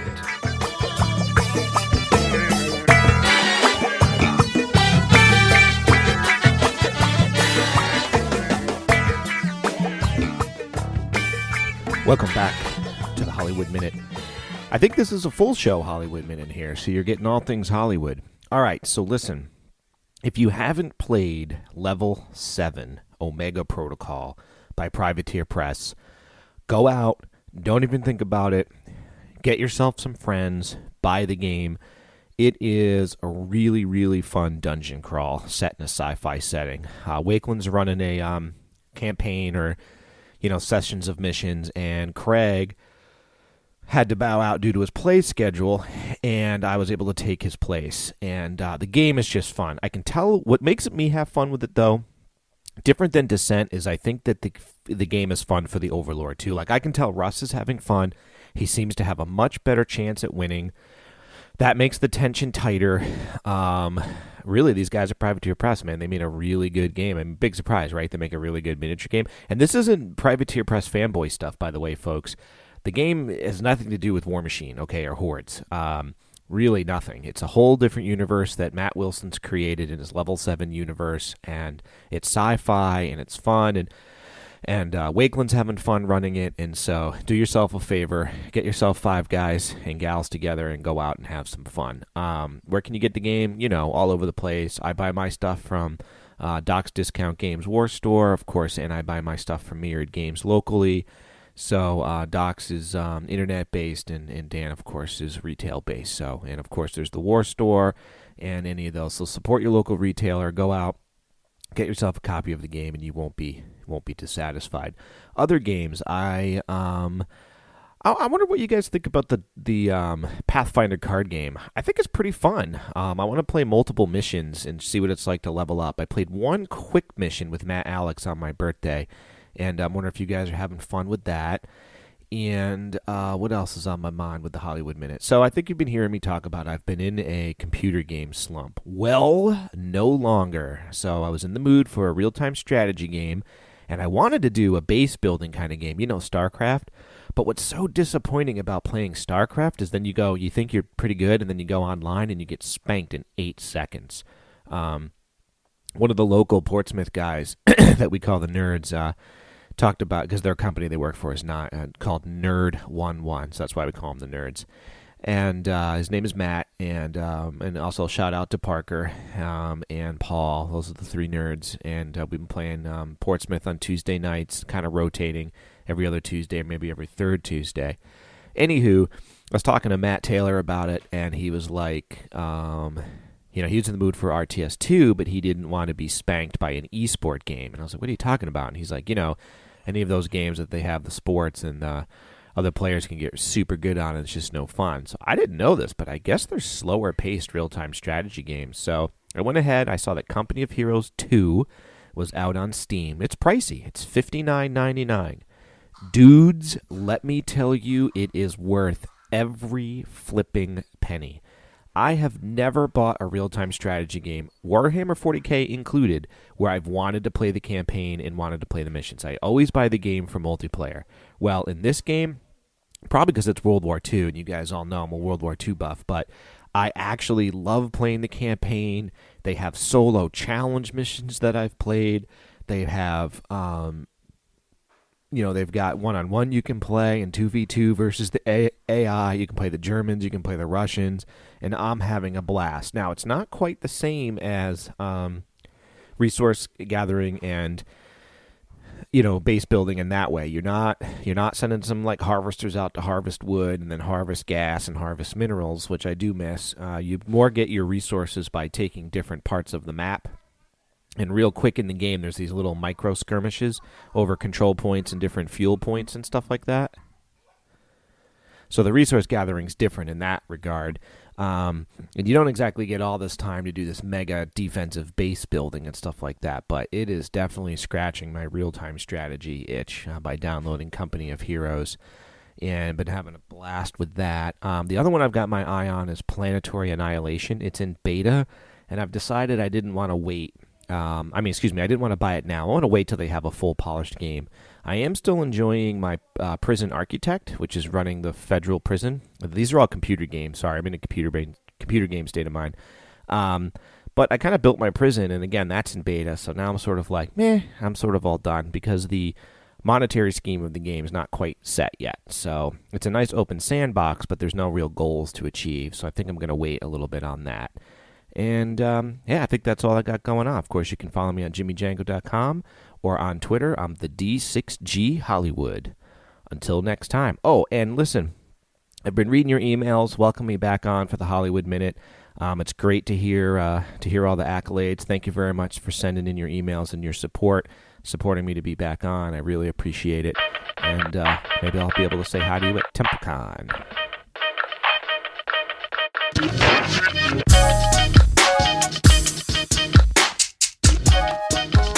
Time to talk about our friends at... It's getting better, but the laser noise still not working for me, Craig. No? Well, you know what the laser sounds like when you're getting laser eye surgery? It sounds like this. Bang, bang, bang, bang, bang, bang, bang, bang, bang, bang, bang, bang, bang. Okay, well, this is not that. This is our friends at Urban Lasercraft. That's right. Who are not doing surgery on your eyes, thank God. Instead, they are making some fantastic, I mean, you name it, tokens. But now they've got the great acrylic tokens, Craig. Just awesome stuff. I mean, tokens, templates, terrain, and more for your tabletop games. Yeah, but now the new terrain line just came out. Have you seen the new terrain line, Craig? Have you seen it? Well, you want to know the secret, Russ? What's the secret? Is that these buildings are based on my buildings for Brimstone. Yes, indeed. And what's cool about these, so these are new Wild West style buildings. Yep. But what's really cool about these buildings is they come in two flavors. You can order them in two different modes. One, classic Old West. Yep. So great for any of your cowboy miniature war games. Yep, with signs that go with Wild West fonts and everything. Yep. Exactly. You're a Blackwater Gulch fan or whatever. You got your buildings for that. But then let's say you're really looking for like an alternate history sort of sci-fi bent to your Wild West game. Like maybe you want people to be leaving quickly, exodusing, if you will. Oh, from your indeed, Wild West into game. the Wild West. Exactly. No doubt. And maybe you'd like to see some metallic roofs and maybe some neon signs and some places to tie up your electronic horses. Check it out. Head on over to urbanlasercraft.com. They have some really cool looking buildings at some crazy good deals. Yeah. And the neon, I have seen the effect firsthand. The neon signs are amazing. It's acrylic, it's not lit up, but the acrylic, as it does, pulls in light from all around the room and kind of it makes it look like it's glowing. The way it's cut out makes it look like it's neon. It's just really, really cool. Gives it a nice glowy bit. Yep, indeed. Check out our friends at urbanlasercraft.com. We don't think you'll be disappointed. There's all kinds of great stuff there at prices that are really... This is the Dice Tower Network at dicetowernetwork.com. Our friends at GameSalute always kicking butt in the gaming industry. They got a couple Kickstarters just wrapping up now, like Fantasy Frontier, cool-looking dirigibles. Stack and Attack. Cavemen. Yeah. Kodinka looks like something that would be the end of the world. Cooled, abstract Incan thing. And then you got some new things coming up on the pike here. You got Acute Care, if you want to simulate being a nurse or a doctor in a high-energy environment. Dreaming Spires, maybe like shepherding a university. Into architecture. Yeah, shepherding a university through its development. Just all kinds of great stuff. Really innovative, really unique titles. And the thing about GameSalute that makes them so great is they help small studios who have a great idea about a game get it published through all the trials of Kickstarters. Don't be that guy that has trouble shipping your game. Don't be that guy that can't fulfill. You need to hook up with an artist. You need to figure those things out. That's where GameSalute really comes into play. Right. They can help you with any aspect of designing your game. And for you, the game buyer, you go to a Kickstarter, you see the GameSalute logo, the GameSalute guarantee. You know that they're going to be there. The game's going to be well produced, well designed, and it's going to deliver. So be sure to check all that out. Head over to GameSalute.com for all the latest info. Sir, yes, sir. Looking for news, reviews, and interviews? The D6 Generation. It's groovy is as groovy does defined, baby. The D6 Generation. Born to game. Oh, yeah. Welcome back. Now, I would like to talk about the game that I have been calling now my surprise hit from GenCon 2013. Yes, you have been talking it up quite a bit. I do like it. This is Level 7 Omega Protocol. Now, Owen, have you heard of the Level 7 games? Yeah, I've only heard of them. I've not played them or anything, but they look really intriguing and really nice art, etc. So I'm looking forward to hearing this one. Yeah, so it's by Privateer Press, of course, the guys who make War Machine and Hordes. And last year, or was the year before? I can't remember. I think it was last year. They released Level 7 Escape. And this game met with, I think, mediocre reception. The big problems I had with it was, one, even though it was by Privateer Press, there was no plastic in the game at all. It was all paper. Little paper standee aliens, little paper standee players. An odd choice. And, and tiles and things. And it was a co-op, everybody against the game. And because of this, I think a lot of folks sort of looked at it and went, okay, well, it's interesting. Some people liked it. It had interesting mechanics, but it wasn't a huge hit in any standard, certainly not in our local group. And so when they announced Level 7 Omega Protocol this year, and it would be released at GenCon, it didn't, at least not locally. I think I was the only person in our group of 20 or so folks from New Hampshire that actually picked up a copy at the early version of at GenCon.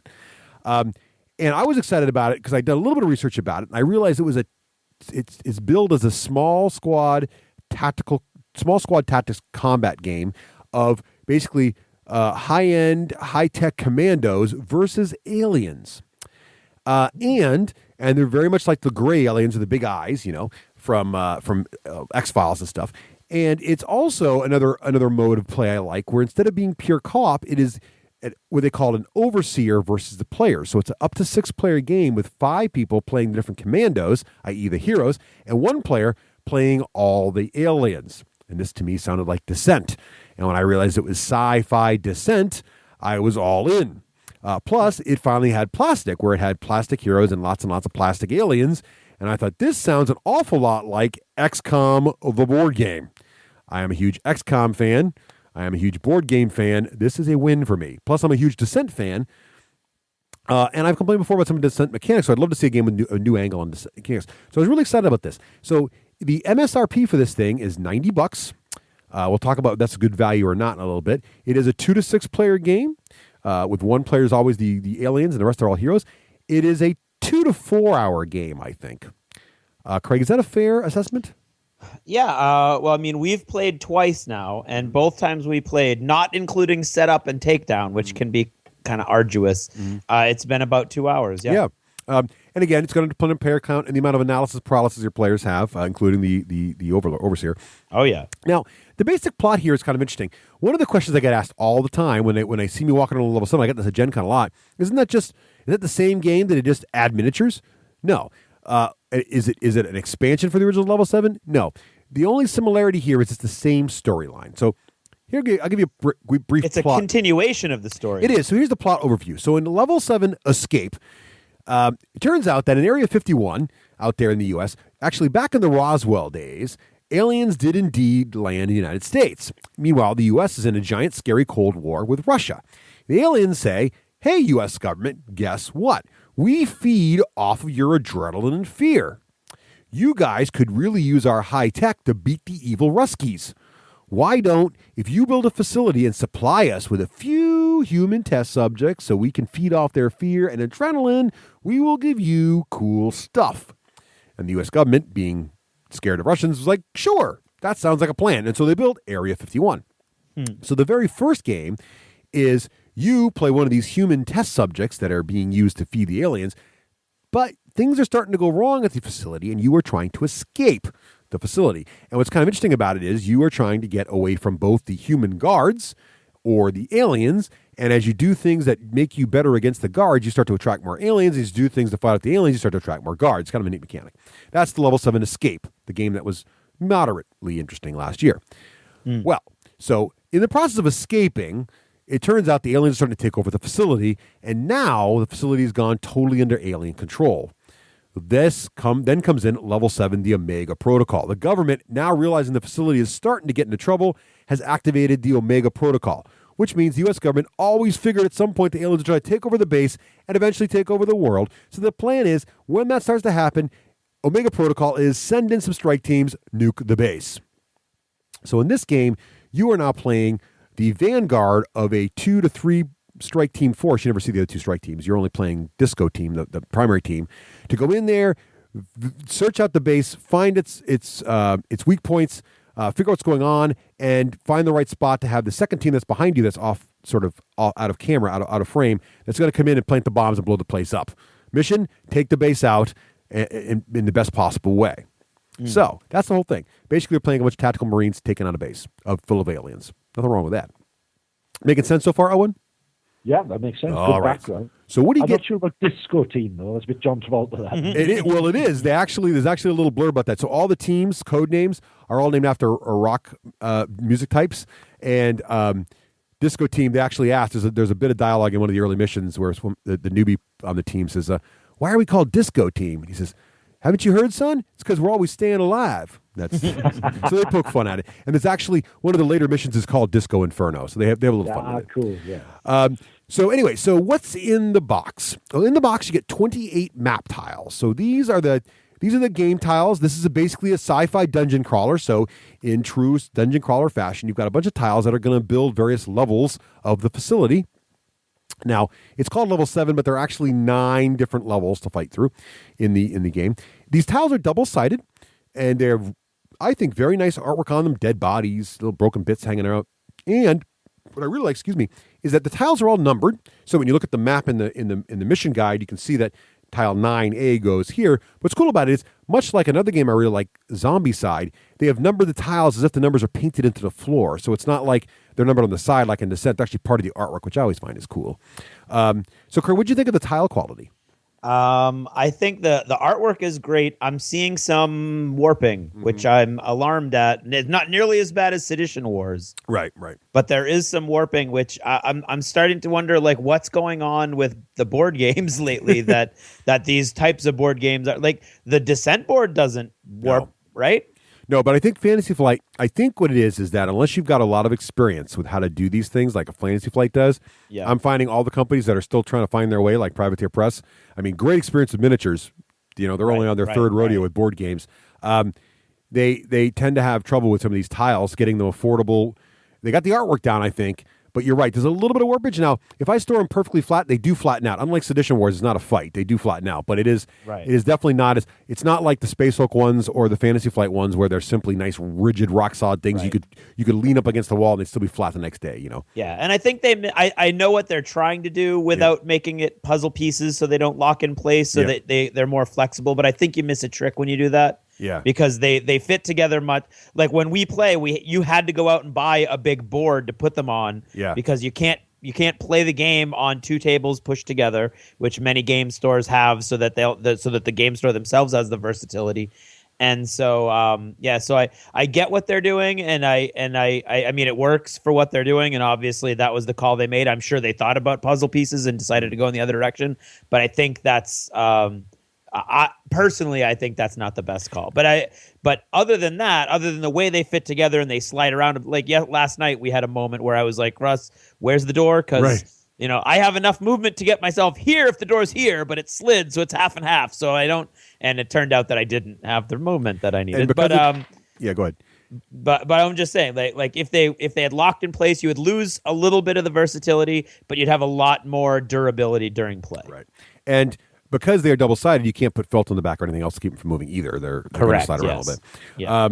But and it does give you the flexibility. They have some really cool level designs you could not do with puzzle pieces, which is neat. But you're right; it definitely is annoying that they bounce around a little bit. Yeah. You keep it like, don't nudge the table, and they slide a little bit. Right. Yeah. But you get these 28 map tiles, which are nice. Some of them are very large. You get a bunch of corridors and other little cool bits to connect them all together in interesting ways.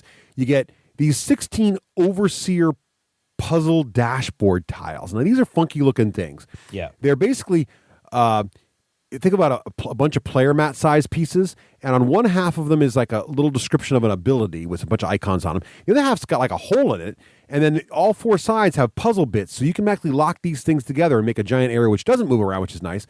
And then it's got these little pool slots where you can pile little tokens to indicate things. These are really slick. This is basically going to be the Overseer's dashboard is essentially the powers the Overseer has access to. So unlike Descent, where you have a hand of cards, this game you have face-up powers that the entire table knows that you have.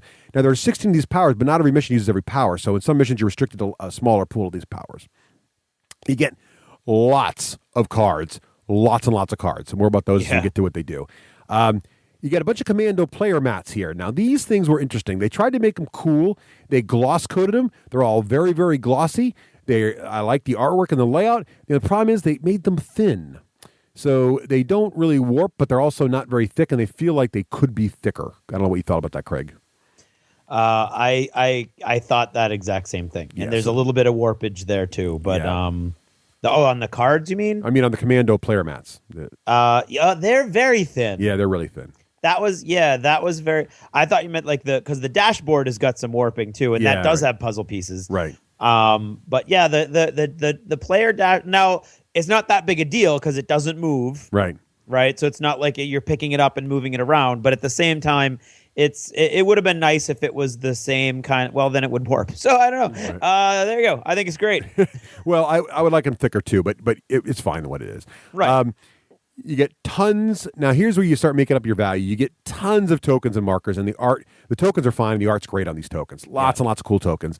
You get 18 dice, 10 black dice, 8 red dice. They're all D6s, and they're all custom, different burst markers on them, which works out in the game. It keeps the game real simple.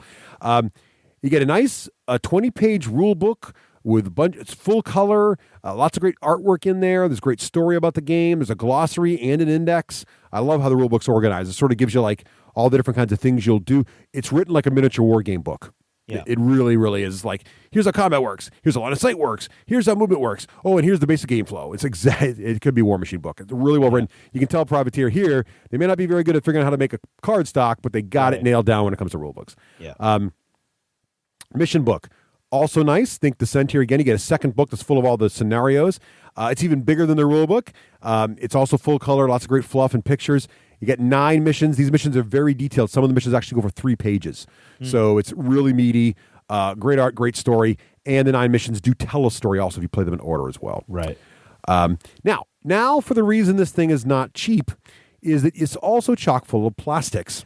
Quite a few of them, actually. You get 7 plastics, what I will term as good guys, and they're a different color. They're sort of a brownish beige color. You get 5 commandos, all different poses, all different looks, but all basically in some kind of stealth, heavy armor kind of situation here with visors and everything.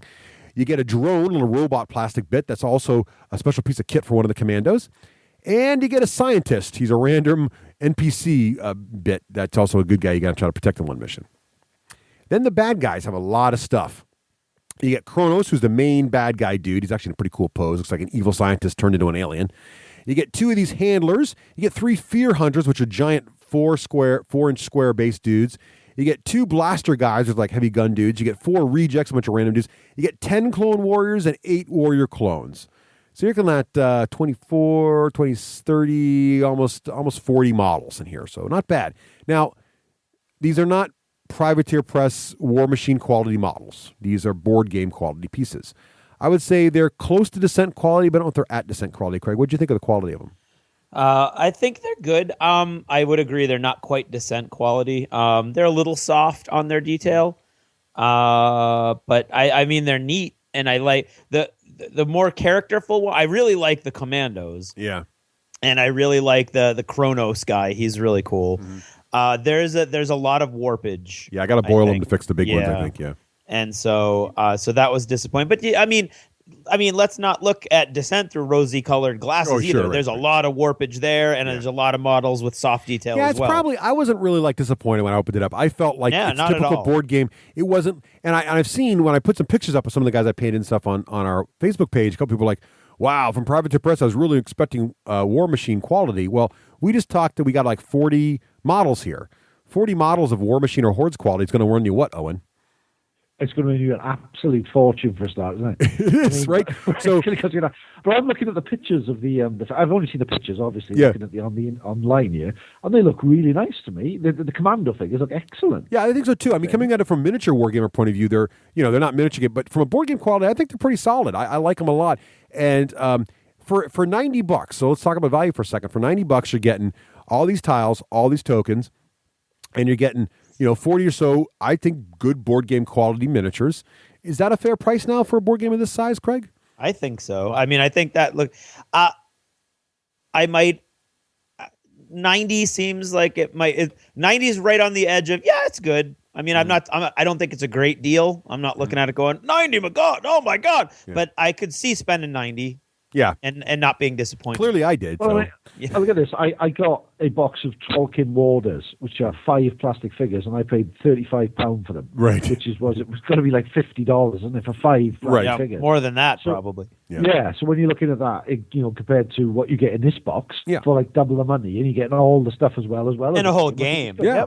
And they're paintable. I mean, I think I painted a bunch of guys that look great. You can see the way they did the armor. It gets your imagination flowing of how the alien technology works. I mean, I think it's pretty cool. And it definitely, I think when we played it, Craig, it kind of brought the game to life. I think the models definitely bring it to life way more than the paper ones did. Oh, I wouldn't have played if it was paper. I'll be totally honest with you. I wouldn't play it if it was paper. It's definitely part of the visual, right? Yeah, absolutely. And then when you added Will's doors on there, that was even cooler. The more you can get this thing, blinged up, the cooler it looks. And let's not, again, we do the same thing with Descent. Many of us have replaced all of our Descent tiles with dental plaster stuff and the search tokens with actual chests, and because these games just come alive when you and that's one of the things I like about these games is you can kind of go all miniature gamer on them and tweak them all out and make them all customized and make them all yours. So this game's definitely got a great starting point, and I think $90 is about the going right now for a game with this much plastic in it. I think 80 to 90. I mean, 80 I think would have been no doubt it was a great deal. 90 I think you're getting what you're paying for. That's exactly what I was It's not a steal, but it's not expensive. Agree with you. Okay, agreed. All right. There we go. There we go. Consensus. Move it on. Okay. Agree with you. So how are we doing, Owen? Are you ready to set this game up? Yeah, go for it. Set up. All right. So here we go.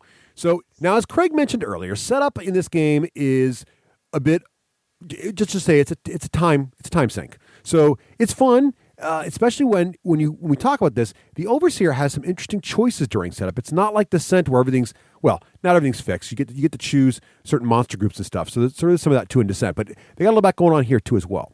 And I don't mean to bust on Descent because I'm literally playing a Descent campaign at the same time I'm playing this and absolutely loving both of them for totally different reasons. So they're both great games. I'm just comparing because I know a lot of our listeners are Descent fans. So up first, we got to pick a mission. Pretty simple. If it's your first time ever, pick the first mission. It's the easiest one. Just start there. You build the map. You look at the mission book. It shows you how to build a map. It tells you what tiles to use. Build a map. Next thing is players are going to pick their role. Someone's got to be the Overseer. Every other player is going to get one. Unless you're playing 2 players. I think if you're playing 2 players, the commando player plays 3 guys, I think is how it works. But in any case, there's a little chart in the book that tells you how to play what. But if there's 3 or more players, everybody's playing one guy. One guy's the Overseer. Everybody else is a single commando. There are 5 different types of commandos, all with a different feel and a different working methodology. There's a leader, there's a spec ops guy, there's a heavy, there's a rifleman, and a scout. And I don't know, I felt like they all played very differently. Craig, what did you think about the game mechanics are such that not only do they play differently, they all have their own weapons. Then they all have their own specialties. Then they all have their own stances, which I'm sure we'll talk about in a minute. So that every one of those is a layer of alteration between one model and the next. And then they have their kit, which is how you can actually customize each model as you go forward with these little cards that you purchase. So not only are they all playing ridiculously different from all of the other models, but they're playing ridiculously different from the model of the same type from the last game, if you want it to go that way. Right. So, I mean, there's a heavy guy, and yes, he's going to be heavy, and yes, he comes with a heavy machine gun that's pretty darn good. But you can also give him a napalm grenade, or you can give him stabilizers so he fires on the move, or you can give him a strafing ability so he can kill more than one guy. Now, you can't have all that. It's all awesome. There's not like, yep, that's the optimum build. That's what I'm going to do. It's all awesome. So one time you might want to make him the running heavy guy that can run right through the bad guys. Or one time you might want to make him the static defender that's going to be shooting farther and killing more than one guy. And so the fact the game itself lends itself to each of these guys is totally going to play the game differently. And it's I think that's there's a few things about this game that just like pop to me every time I play, and that's one of them. Yeah. So so you pick your different rules, and the first time you're playing, they're all fun. I don't think there's a bad choice in the bunch. There's very different. Yeah. So you pick a guy. Now we're going to shuffle the investigation deck. Put that to the side. More about that later. We're going to set up the round tracker. Now it's really important to keep track of how many turns have gone by in the game. So they got this nice little wooden round tracker there, and a couple tokens you put on to track how many turns you've played so far. Now, the Overseer's got his own little setup work to do. First, he's got to create his dashboard. Now, each mission lists which of those funky Overseer dashboard tiles are involved in it. It's usually quite a few. Even in the beginning mission, I think there's like 8 or 9 different dashboard tiles that are set up. So he's going to go through the list. You got to go through that pile of 18 of them and find the 9 or whatever you're going to have in this mission, and you snap them all together like a puzzle in front of you, in front of the Overseer's spot to keep track of what he can use. He's also going to set up the door markers. Now, what I like about this game is even if you play the same scenario more than one time, it's repeatable because there are things the Overseer can do to make the game different. Okay? First thing you're going to do is set up your door markers. Now, these are interesting. The door markers go right on the board, and there are little 4 square markers that have a door drawn on them that can be used. On one side, it's this door icon. You put it on the board, it blocks a quarter, right? It's a door. On the other side, though, it describes what you have to do to open the door. Some of them say unlocked. Some of them say jammed. You have to do a strength test. Some of them say locked. You have to do an intelligence test. Some of them say short circuit. You take a wound. They zap you, right? The mission tells the Overlord how many doors of each type he has access to, and then the map tells him where he's got to put them, but he can pick when he's setting up, without telling the heroes, which door goes where. So I might choose in the first mission to put the locked door near the main room. Another Overseer might choose to put the locked door near where the heroes start to slow them down and put the open unlocked doors somewhere else. So I can already choose which doors are going to cause which kind of problems to the heroes. Different every time. Next, I get to sort the room cards. Now, after you set up the map and choose where your doors are going to go, the doors are going to divide the dungeon, if you will, the level, into sections. Each of these sections is called a room. A room may actually be more than one tile. And these rooms we haven't investigated yet are going to each have a little deck of room cards. And these room cards are going to describe what is in the room, but no one else is going to know besides the Overseer what's in there. So the cards are going to be things like, there's a group of aliens in here, there's a vent in here, there's some poisonous gas in here, whatever there is. The objectives in here. Now, the mission tells you what each little deck of room cards must be. So it'll say, you've got one deck that's going to have one alien card and one vent in it. You got another deck that's going to have some poisonous gas and an alarm in it. You got another deck, so you build these little mini decks. Then as Overseer, you get to pick which of these mini decks goes in which room. So in Mission 1, I'm going to have one deck, always going to have only one deck with poisonous gas in it, but which room the poisonous gas is going to go is going to be potentially different every play, and you, the heroes, will not know where the Overseer chose to put it. To make matters more interesting and to make the game different every time, also, in those room stacks, you also are told, let's say in the first mission, the heroes are looking for 2 things. First, they're looking for an elevator escape, and second, they're looking for the control room. 2 objectives they got to do. These are also cards that are room cards. Now, the Overseer gets to pick which of those 5 decks he's got, where to put those objective cards, and in the other decks, to keep the counts equal, he puts a card that just says nothing. And now, not only do you not know what kind of things will be in each room, but you don't even know where the objectives are in the mission, even if you've played the same mission more than once. So I really like this. It keeps it different and lets the Overseer try different tactics, different times, and try to figure out the optimal configuration. Maybe there is one for that level, that kind of thing. So I really like that component, that element of the game. Is Overseer setup making sense so far, Owen?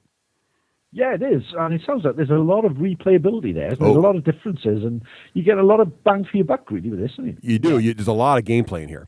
Yeah. Now, the last thing the Overseer does is gets a starting energy pool. Now, energy for the Overseer is adrenaline. And there's these cool little adrenaline tokens that look like a little like heartbeat in green going on there.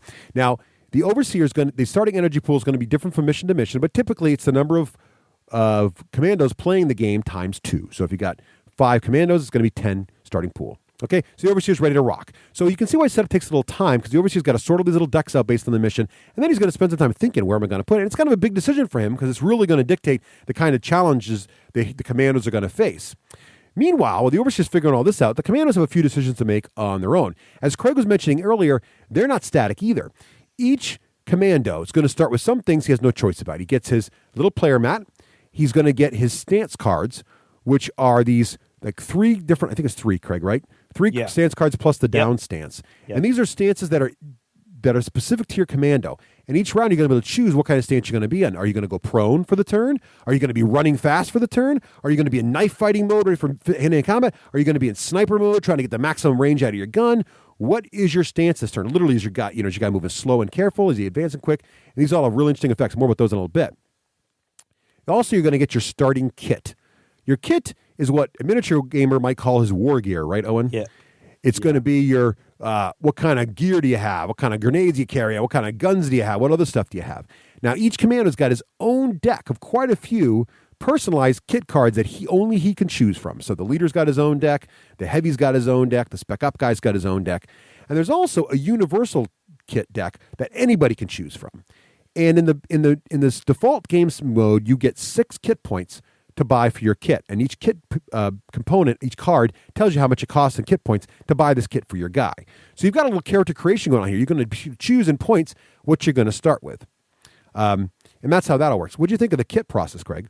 I love it. I love it, and at the same time, it's almost as frustrating to me as a Euro game because you've got 6 points or 5 points in the campaign, and there's always, you always want 7, maybe 8 points worth of stuff.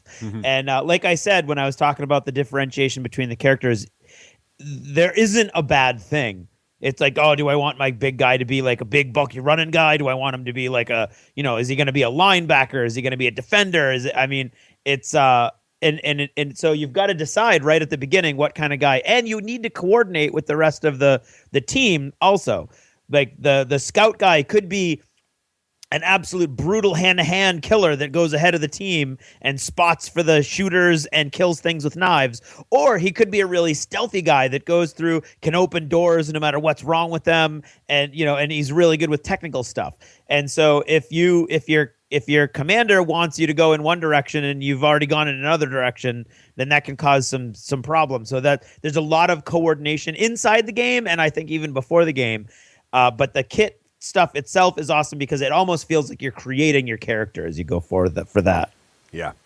Do you need a balance of characters for the game, or can everyone take a similar one?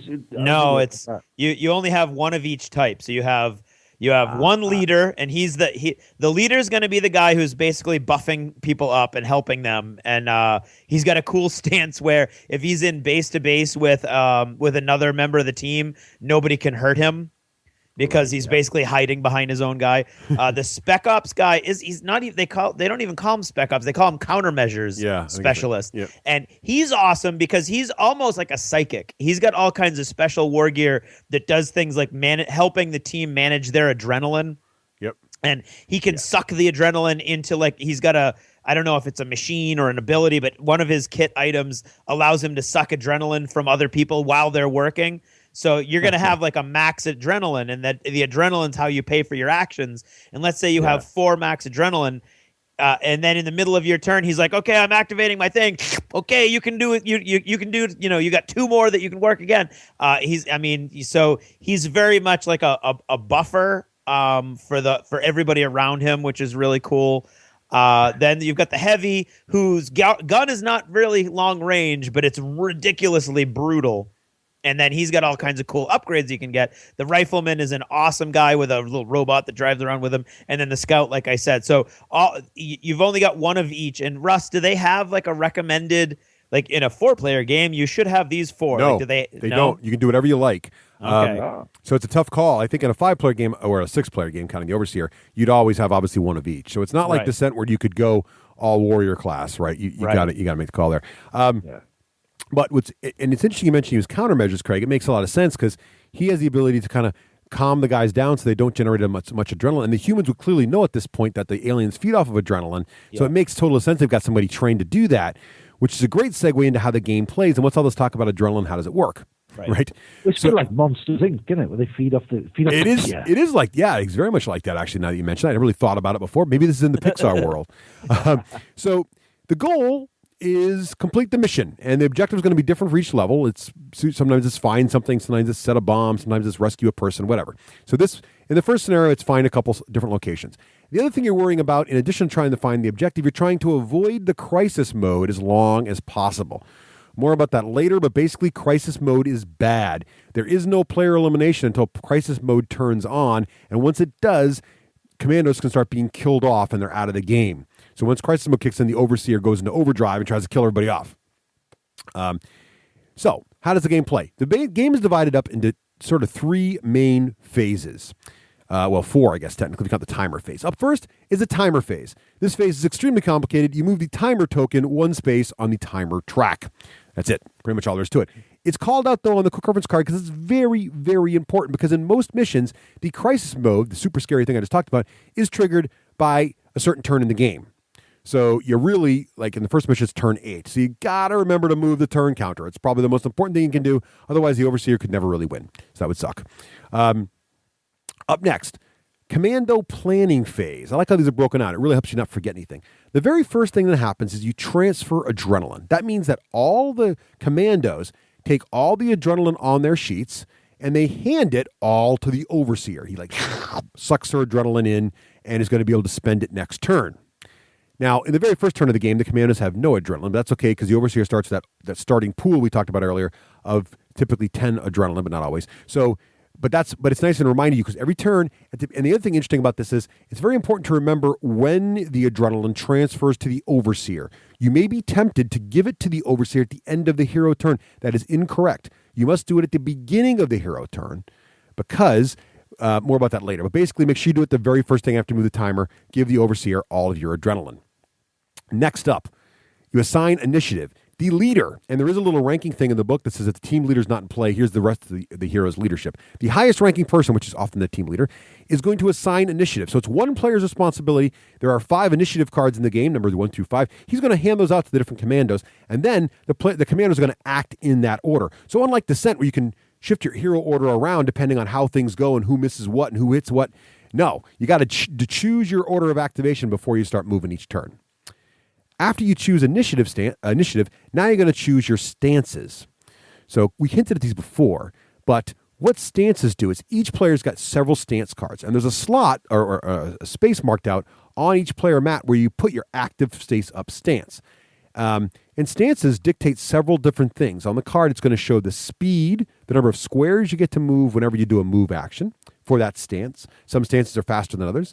It's going to give you a defense against range attacks and a different defense value against melee attacks. And often, one stance is better at range than melee and vice versa. So you got to kind of make the call now. Am I going to get attacked at hand-to-hand combat by the aliens, or am I going to get attacked at range? Do I even care about that? I'm in pure offense. What am I trying to do? Right, Craig?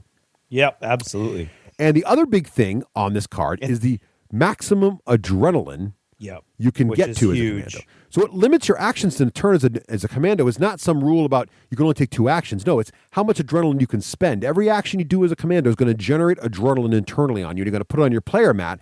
And as soon as it gets to the maximum value on your adrenaline card, on your stance card, you can no longer do anything that requires you to spend adrenaline. Typically, that means during your turn, you can no longer do any more actions, but also many of the heroes have reactions they can do in the Overseer phase, like Overwatch equivalents, like Craig's Heavy can shoot in the Overseer's turn. So if I run an alien towards him, he goes, I'm going to shoot you now. I have the right stance. But he's got to have the right stance, and he's got to have the room to spend the adrenaline. And this is why it's very important you do not transfer your adrenaline at the end of the hero turn. You got to hang on to that and transfer at the beginning, because that means if Craig uses all of his adrenaline to move, but was like, aha, I'm craftily in the Overwatch stance, but he spent all his adrenaline. Sorry, you can't do it because you got to spend another adrenaline point to shoot on Overwatch. So things like that are very important. And the Overseer also going to feed on that adrenaline, so he's going to try to suck that up. So he's going to try to get all the adrenaline. So he's going to try to lure you into spending more adrenaline too, because he wants that, but up to your maximum value. So your stance, again, is going to dictate your speed, your defense, your maximum adrenaline, and you're also going to have a special rule on each stance, which is going to be things like the leader can't be shot if he's next to a friendly, or you get an Overwatch shot in the Overseer turn, that kind of thing, right? So that's stances. Yeah. And as you already said, Craig, you think stances are pretty cool. I think they're awesome. I think they're an awesome mechanic. They're neat because they give you that you've got like cool special rules that you can do or get cool special actions or interrupts. But at the same time, they're limiting. So the really cool stuff might limit you on the amount of adrenaline that you can generate. And so there's constant little minor, I won't even call them frustrations, limits that you have to work within, that I think is a very cool mechanic. Yeah. I think that adds all the theater to the game as well. Yeah, absolutely. Yeah, exactly. It really does. And we had several people while we're playing just say the stances are cool. So I think they really kick in and get you exactly in your mindset, like what you're doing. You feel like you're doing something. Yeah. Theater's a great way to put it. All right. So that's the Commando's planning phase. Basically, give your adrenaline to the Overlord, figure out the initiative, and pick your stance. So it's really pretty straightforward. Next up, the Commando action phase. Now, the thing to remember about this, there are about, 5 or 6 different actions you can choose from. And remember, in this game, you are allowed to repeat an action as much as you like, as long as you can afford it in adrenaline and you're not going above your maximum adrenaline. The first one's really simple. It's called Investigate. It costs you 1 adrenaline to do this action.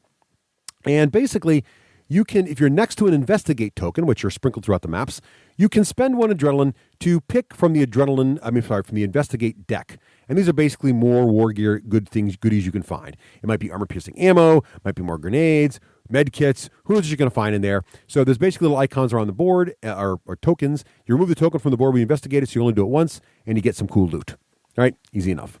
The next thing you can do is move. Moving also costs you 1 adrenaline, and you can move up to the number of spaces that's shown on your stance card for your speed. So each move action is going to let you move. Typical speeds might be 3, 2, 4, depending on your stance. So you're going to get to move that many squares for 1 adrenaline point. Now, a couple tricks about movement you should keep an eye on. First of all, there are a lot of rules around diagonals in this game. The first one is for each movement action, you can only ever make 1 diagonal move. So you can move once diagonally, the rest of them better be orthogonal, right? You may not move through enemy models, but you can move through friendlies. And watch your facing. So all the bases have a little arrow on the front of them. And I actually ended up going ahead and painting the arrow a bright color so you can see it more clearly. That indicates which facing you are. You only see basically in a cone forward from your figure. So, and facing is important because if you're not facing the right way, you can't shoot or attack the person, even with a melee attack. So you're going to have to spend adrenaline to turn, adjust your facing before you attack. Also, if you're on Overwatch, you can't attack what you can't see. So if you're facing the wrong way and I can sneak by you without you seeing me, I can avoid the whole Overwatch shot, that kind of thing. So facing is huge. And Craig, did you notice facing as being a big element to the game? Oh, absolutely. And the fact that it's not 180 degrees, that it's 90 degrees is even more huge because those freaking aliens can come at you from pretty much any angle. Oh, yeah. And so you're constantly, you're never going to be able to cover everywhere you want to cover, which gives you a very... Oh, yeah. They're in the ceiling! I mean, it's real, and they are actually. They drop out of the vents? Game. And they, it really gives the whole game a very claustrophobic feel because even if you're wide open in a room, like you've only got that cone, and if they pop up next to you, you're doomed. And that happens a lot. It happens more times than you would possibly wish. Right. So second action is movement. Third action is open a door. So basically, if you're adjacent to a door, you can spend an adrenaline. What I like about this game, everything you do costs adrenaline. So you can also open a door, costs you 1 adrenaline. What you do is you turn over that door marker in front of you, and it's going to tell you what kind of door it is. Is it locked? Is it unlocked? If it's unlocked, you just remove it, and more about what happens later. If it's locked, or if it's a feedback and shocks you, or whatever, you might have a skill test to make, which is basically, if it's a strength test, use a little icon on each player mat that shows a fist with their strength number. You roll that many dice, and you got to equal or exceed the number on the card. So it might say door jammed 3, meaning you got to get 3 bursts on the dice when you roll them. And if you've got a strength of 2, you're going to roll 2 dice and hope you see 3 bursts, right? Just that simple. If you fail, you can try again, but it costs you another adrenaline, right? Yeah. Now, once you open the door, though, let's go on to what happens next, because doors cut off sections of the dungeon or the level, which are called rooms. Now, the room, should remember, the room is not just one tile. The room is the distance between 2 sets of doors. So it's like the whole area between 2 doors cut off. Each room is going to have a stack of cards in it. So when Craig's or Owen's commando pops that door open, it's like, aha, time to resolve the cards in the room.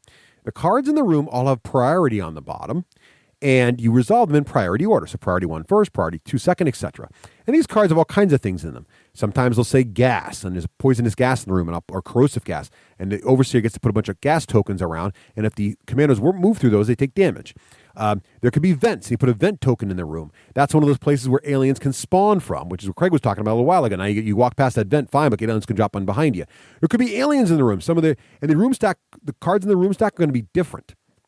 One of them's ambush. The overseer gets to pop open another door and resolve another set of room cards because basically the aliens pop into the door open on you and there's 2 rooms resolving at once, which makes a bunch of aliens in your face all at one time. So basically resolve all those cards, populate the room with all the aliens that are popping in there, and that's you're done opening a door. Make sense? Yeah. Yeah. All right. So that's opening a door. Boom. Next thing you can do is trade. Costs 1 adrenaline. there are some investigate cards that loot you're going to find that have little icons on them, and they can be traded. So that's an easy one. If you're adjacent to another commando, you spend an adrenaline, you hand them one of your cards. So maybe you want to give the other guy the med kit, or maybe you want to give him the armor-piercing ammo because the heavy guy's got a lot of guns. Whatever you want to do, you can make that call. That's simple. The other thing you're going to do, the most common thing you're going to do after moving is probably attack. Now, here's where things start getting expensive. Attacking costs 2 adrenaline, not 1. So it's a little more expensive. And typically, you're going to have like maybe your adrenaline max is going to be 4, 5, or 6, maybe. Usually, more like often it's 5. So if you attack once and move twice, you've already used 4. So for most people, you can't attack again. You can probably attack twice if you don't move. And some people can attack 3 times in certain stances. And I'd like to say that just another example of a stance being awesome. The heavy has a stance that's like reckless. A reckless attack stance where shooting attacks only cost 1 adrenaline, and he's got 4 possible adrenaline with that stance. So he could just be like, "You want some? You want some too?" And but he's just standing there, and all his defense sucks. Yeah, I love the fluff of that. So he's being reckless and he's doing lots of damage, but now his melee defense in particular is like a 2, really low. Yeah, exactly. So we'll get to how combat works in just right now, actually. But that's a great example of like he can go all Rambo, but he's in the middle of the room. Yeah, it's great. Yeah. So in the attack stance here, so when you attack, here's how it works. You're going to choose to either make a melee attack or a range attack, right? Very simple. Yeah. Line of sight rules they're simple, but they're just a little bit counterintuitive. But basically what you're going to do is you're going to count the shortest path in squares from where you are to your target. Okay? If that shortest path passes through terrain you cannot see through, and there's no equally short path that does not do that, you can't see him. If it does pass through terrain you can't see through, but there's also an equally short path that passes through terrain you can see through, he's got cover. Otherwise, he's wide open, right? That's pretty much all there is to it. One more thing about the cover rule, the target you're shooting at must also be adjacent to the cover to get the advantage. So that's all there is to that. Cover just adds 1 to his defense. Okay, more about how that works in a second. So you're going to make sure you got line of sight. You're going to make sure you have range. Your guns all have a number next to them, which tells you how many squares you can shoot. Also in counting range, you can count as many diagonals as you want as long as they're all in the same direction. So basically, you can't go diagonal once north to south, another diagonal east to west. You got to always go the same direction with diagonals if you do that. Don't forget your facing matters. So when you're trying to get line of sight, you got to be facing the right way. And to shoot or attack a melee, it's the same mechanics. You look at your weapon, and it'll be a little icon for a gun for your range attack. It's going to show a number of dice. There are red dice and black dice. Red dice are better. They have more successes on them than black dice. You roll the dice pool, and what you're looking for is a number to beat the target's defense value. Now, everybody in the game, monsters and commandos, have 2 defense values. One with a shield with a gun in it. That's your defense value against shooting. And one with a shield with a knife in it. That's your defense value against hand-to-hand combat. So you just compare the kind of attack to the defense. So let's say my rogue aliens, who are kind of stealthy, have a 4 defense value. So if Craig's rolling 5 dice, he's hoping to get 4 or more little explosions on the dice. Some sides of the dice have 2 explosions on them. If he gets 4 or more, he has wounded the alien, right? Very simple. Now, the regular grunt aliens all have 1 wound, so you basically kill the guy. More advanced aliens have more wounds. Pretty much, if you succeed in beating the target's defense value, regardless of how much you do beat it by, they lose 1 wound, or they take a wound, I should say. However, there are some aliens that have a slash in their defense value, like 3/7. The second number means if you actually get 7 successes, you do 2 wounds instead of 1 with the hit. That's all. And that is really the whole deal with combat. It's really, really fast, right, Craig? Oh, yeah. It's very, very, very It's fast. like instant. It's like I'm attacking. Oh, you hit me. You know? It's like original Descent without having to worry about the surges. The only thing that adds a little complexity is there's a bunch of cool buffs. So like, like as Craig mentioned, the countermeasure guy might be able to spend an adrenaline to give you an extra die when you roll to hit. Or commander does. Or if I'm shooting you, the commander can spend an adrenaline to make your defense better because he's like, look out, duck. Yeah. So but he's got to decide. So I'm like, okay, I'm going to roll 5. So then he might vastly because this is his last adrenaline point. Do I use it now? Do I save it for myself? So which is awesome if you think about it. It costs adrenaline for the guy to shout, "Look out!" Right, because it cranks up. Because cranks them up. So I'm going to shoot you, and that's it. Now, a couple things about commandos. So the aliens are fine. When they run out of wounds, they're off the board. They're dead. You summon more. Fine. Well, commandos. Every commando's got his own little heart icon with the number of max wounds he can take. So when you take a wound, there's these big blood splatter tokens you give to the guy who's wounded. When a commando's wounds equals or exceeds his maximum wound counts, he is now what we call downed. He has to take his stance card off and replace it with the downed stance, which sucks. It's like defense 2 in both categories. He's got like And the only action he can do is move. The special rule is you can only move, and his speed is 2. So it costs him adrenaline to move, to crawl 2 squares. Oh, so he's totally down, pretty much out of it. And you remove his model from the table and replace it with a token. And that is because he no longer counts as a model, so now aliens can run through him and all kinds. He's not in the way anymore. Now, once he's down, if it's not crisis mode yet, no problem. He can't be killed. I can't hurt him anymore when he's down. He can still die if he takes hazard damage. And that's to prevent a downed hero from crawling through a gas cloud, thinking he's going to get up later and be okay. If you take any wound from hazards and you're down, you're out of the game. So don't let that happen to you. I don't think there's a way the Overlord can kind of inflict that on you, but just try to avoid that. But in the second half of the game, once crisis kicks in, if you're down, you take even 1 wound, you're dead, and then you're out. So that's when the Overseer really tries to put the hammer down. Once you're down, he does that. So that's that. Now, the good news for the hero is that there are 2 other actions to help with such a situation. One is called Revive, which also costs 2 adrenaline, and that lets you raise to help heal up, just like Gears of War, a downed commando. So the guy's on the ground bleeding out. You're like, get back into the fight, soldier, and you do a quick med pack on him. You actually don't need any war gear for this. You just kind of spend two adrenaline, and he keeps his stance of down for the rest of the turn, but he replaces his token with a model. And at the start of the next commando planning phase, he gets 1 wound removed from his sheet, and he can now change his stance back to whatever he wants. That's reviving. And the last thing you can do as an action is you can heal. You can any commando any time can spend during their turn can spend 2 adrenaline to recover 1 wound automatically. No die roll required. Now there are med packs in the game that allows you to spend your own adrenaline to heal other commandos, which is handy. People are like, why would you do that? Well, what happened to us a couple times is, let's say the leader's standing in the back and Craig's in the doorway just shooting like crazy. And he wants to spend all his adrenaline on shooting, not on healing himself. So the commander's back there healing him. Meanwhile, Craig's just like, dug, dug, dug, dug, dug, blowing the aliens away as fast as they come in. So those are all the commando actions. Those all make sense, Owen? It sounds really good. It's quite deadly, isn't it? Oh, it is. It's got to keep you on the edge of your seat all the way through it. And what I like most about it is how theatrical it is. So, it really makes me want to play it, to be honest. Oh, great. Well, it is very theatrical. And that's the hero side. Now, the Overseer phase is pretty quick stuff. The first thing the Overseer does is refresh the dashboard. Now, here's one of those innovative mechanics. The adrenaline mechanic in this game is so cool and so innovative. It really is just a really interesting thing. I think you're going to see a lot of other games start to think about doing. What happens is, in the Overseer's phase, he's got all these tiles in front of him, these abilities he can use, and these little wells where when he uses the ability, he's got to put the adrenaline into these wells. Well, then at the beginning of each turn, he refreshes his dashboard, and each ability has got a refresh rate. It's the number of adrenaline that comes out of the well each turn. So you're going to look at all your wells that have adrenaline and remove the number of adrenaline equal to the refresh rate of that ability. That's important because it's cheaper to use abilities that have no adrenaline in them than to use ability that has an adrenaline in them. This is sort of like that cooldown timer you see in computer games where, in WoW or whatever, where you use an ability, you got to wait a little while before you can use it again. That's built in to the Overseer's powers in this game. So it's in Descent, it's built in because you spend the card and you got to wait to be dealt it again. In this game, it just is built in because you got to wait for it to drain out and cool down before you can use it again.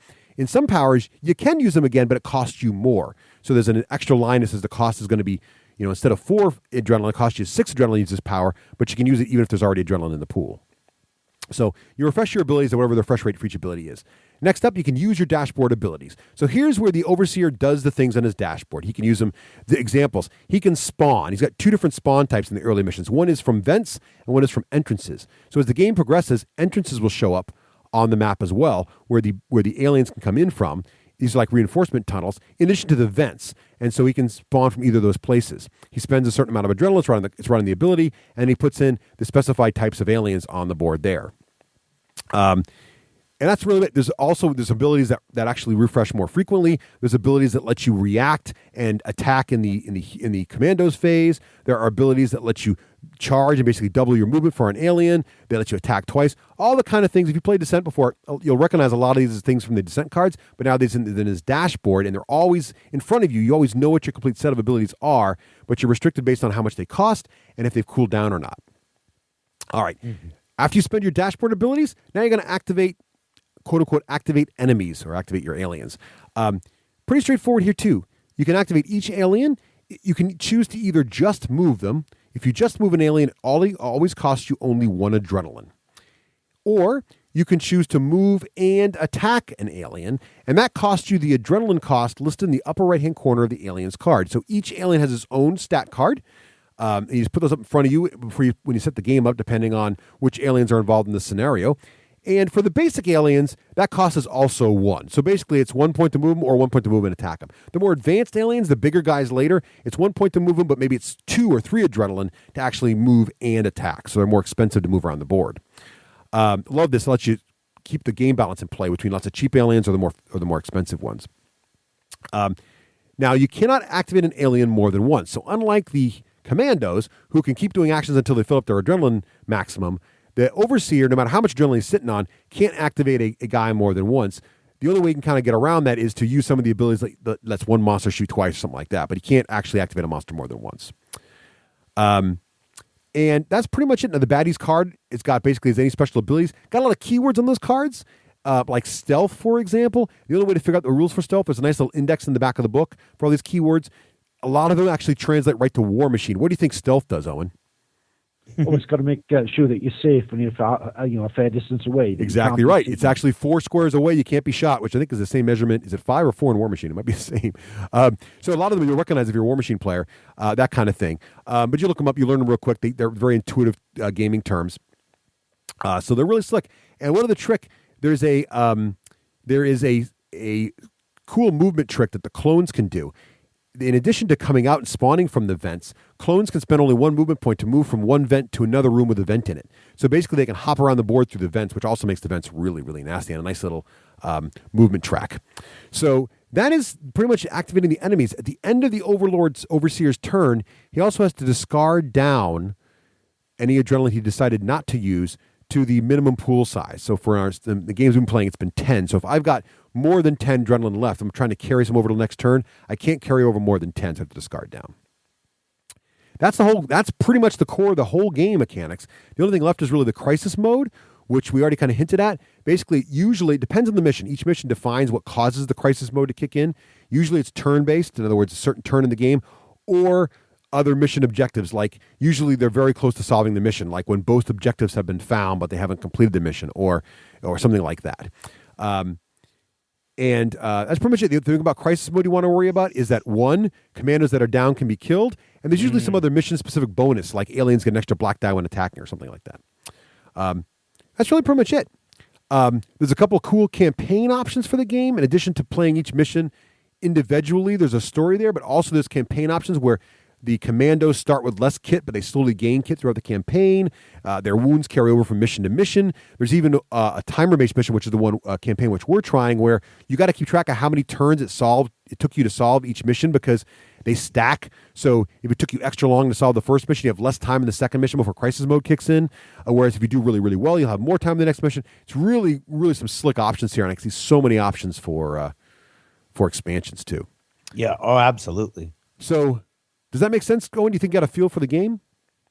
I got a real feel for the game. And I'm just going to let you in a little secret. Yes. When he was talking about it, I just went and ordered it. Did you really? Nice. I love it. And now, okay. Well, when we get my wife is still sleeping upstairs. So she doesn't know. Put the credit card under the couch again. I won't tell her. Now, here's the thing. So when we get to the rating system here, we're going to ask you last what your likelihood is to order to want to play the game or own it. So pretend like you didn't just buy it when you win it. Yeah, Okay. Okay. Maybe no one's paying attention to this part. So Craig. Yeah. Yes. Oh, actually, Owen, being the consummate storyteller, I think we're going to throw this to you. In the style of a tactical scout who has strayed too far from his squad and is seeing aliens for the first time, please describe the patent-pending D6G rating system. I can't remember it. Craig, tell me, please. I'm not here. I lost all contact with my squad. I haven't found them for about 54 years. Here I am. I'm stuck. Please, remember the system. Find me the system. Quickly, find me the system. I got trouble in my wheel. Easy, rookie. Easy, rookie. Okay, remember your training. Yeah, go. If the aliens look really, really dangerous and really cool, and they would be awesome to fight because we're just that badass, it's a low number, okay? Respond with a low number. If the aliens look really lame and like they're based on some lame movie and badasses like us will be wasted on them, that's a high number. Okay. A high number, rookie. Okay. Yeah, there you go. okay. You got it. Okay. What if they're sort of middling aliens? Don't really scare me a bit. That's a middle number, rookie. Middle number. We're looking at range of 2 to 6, rookie. Okay, and you know what? None of us are math geniuses, so we're just gonna say with a reroll if you want a half point. Okay. Okay. I'm All right. dead. There we go. Okay. Okay. You go get him, rookie. You go get him. No, I'm gone. I'm gone the other way. Well played. Well done, gentlemen. All right, so Craig, do you want to start? We'll save Owen the best for last here. Craig, would you like to start? Your comments? Sure, I will. I really enjoyed it. And I've played a lot of these games for Russ's sake and for the sake of the show. And I have always been like, yeah, okay, they're okay. Yeah. And my rating is always based on what I think the average gamer is going to think about a game. So it's not really based on how much I loved it this isn't really my favorite kind of thing, these sci-fi games, because every time Russ plays a game like this, dude, this is blah, blah, blah, the board game. This is computer game of the week board game. I'm like, I don't ever play. I don't even know what those games are. So I don't know what XCOM is, but I'll tell you what. Level 7 Omega Protocol is an awesome board game. I really loved it. I love the adrenaline. I love it's not quite the theme capture as, say, like a Firefly or a Battlestar Galactica or something like that, but there is that sense of constant pressure, of impending doom, of claustrophobia as you go forward. I really like the way that's worked in through mechanics, which I really like. I like the way the kit works. I love the way the stances work. I love that each individual commando has a place to go in the marching order, a role to play in these missions.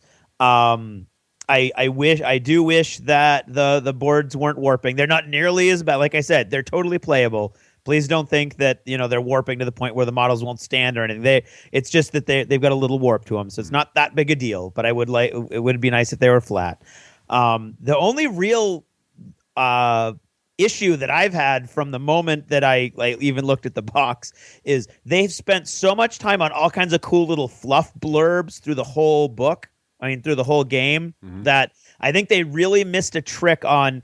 And it's very much like Descent. Like when you complete the mission, there's a little fluff blurb for you. And I think they missed a trick because the fluff blurb is written as if all 5 commandos are in the room fulfilling the mission. And that's never going to be the case. Right. Someone's bleeding out. It's always going to be one guy that runs in there and grabs the documents and runs. So, if they had kept that in mind, because it's not a scene where, hey, Bob, look at this. Oh, yeah, Jim, that's really cool. Look, hey, guys, I found this also. And instead, if it was, like a Commander, I found the paperwork. It looks like so-and-so. You could that was just a little themey thing that I think they kind of misfired on, and they missed a trick on that one. But that's a minor point. I think the models are great, especially if you boil them first. You got to boil them and straighten them out, and then you got to add paint. You have to bling it out as much as you can.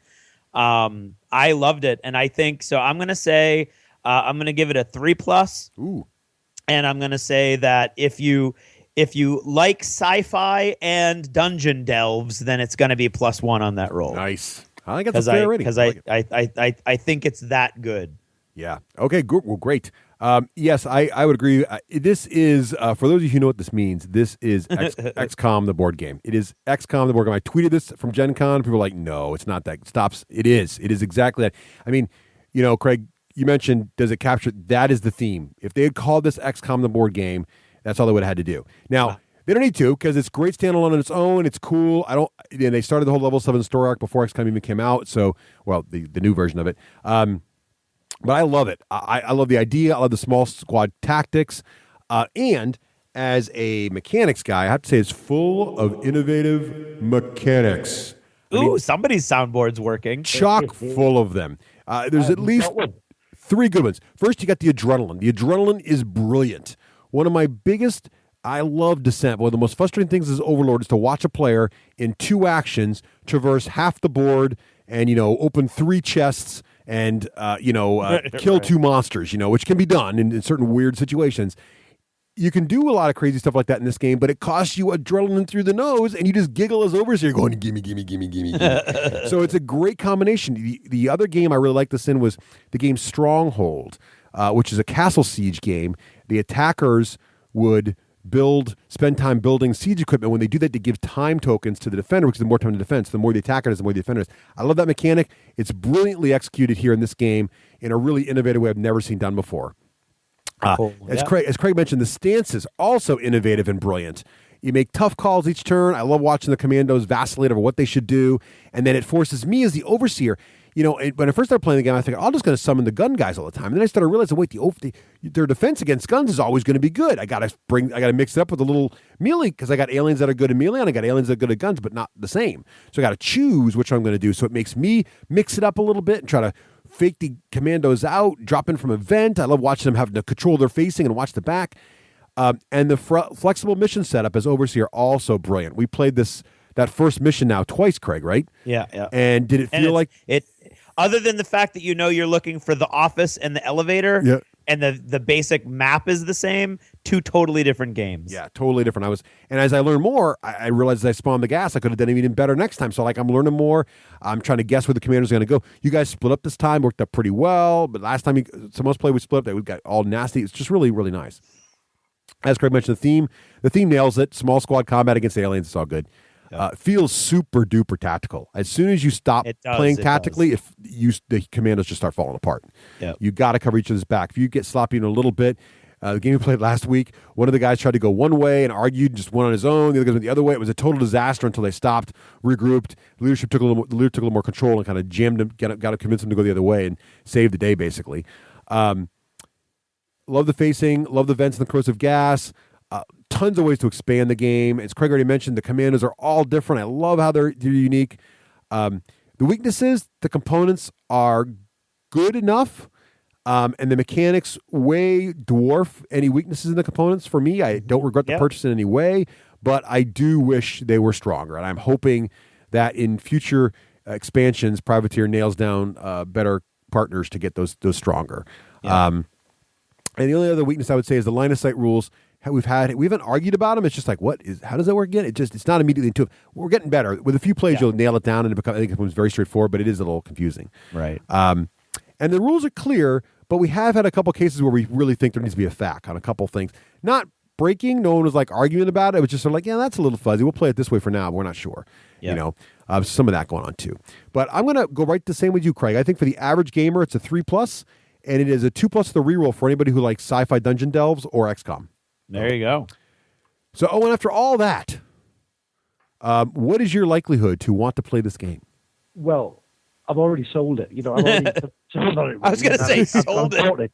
Yeah, I've already bought and sold it. I would say I love dungeon delves. I love sci-fi. Yeah. I love these sort of tactical games. To me, it sounds like a 2+ with a reroll.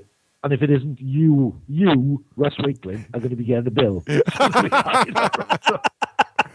Well, I'm okay with that, Owen, because I think you're going to really love it. I think you're going to really enjoy it. I really hope I do. And I'll come back and tell you exactly what I thought. Well, please do. We'll love you for now, Owen. Thank you so very much for taking time and staying up so late with us to talk with us today. If people want to follow up more with what your antics are and how the status of your book is and where you're going to be storytelling next, and they want to get your DVD or CD or whatever, where do they need to go?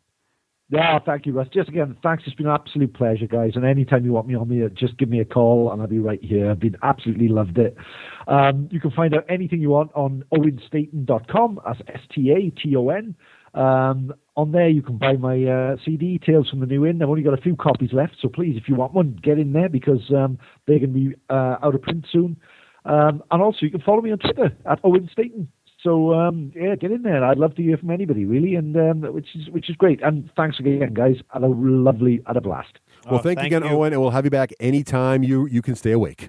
Absolutely. Yeah. Always you know a where to find blast. me. Always a blast, Owen. Thank you so much. Take care, Owen.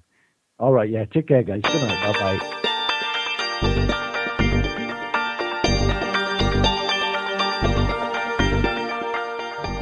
The D6 Generation Podcast. All of the mysteries of gamer culture revealed. The D6 Generation. Born to game.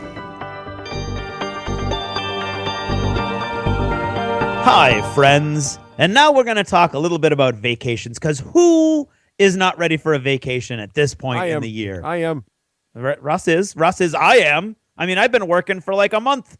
It's craziness. Anyway, if I had my druthers, there's really only one way I would go on vacation. If I was able to actually go on vacation, and that would be with Geek Nation Tours. Indeed. You know, it's never too early about thinking about next year's GenCon, Craig.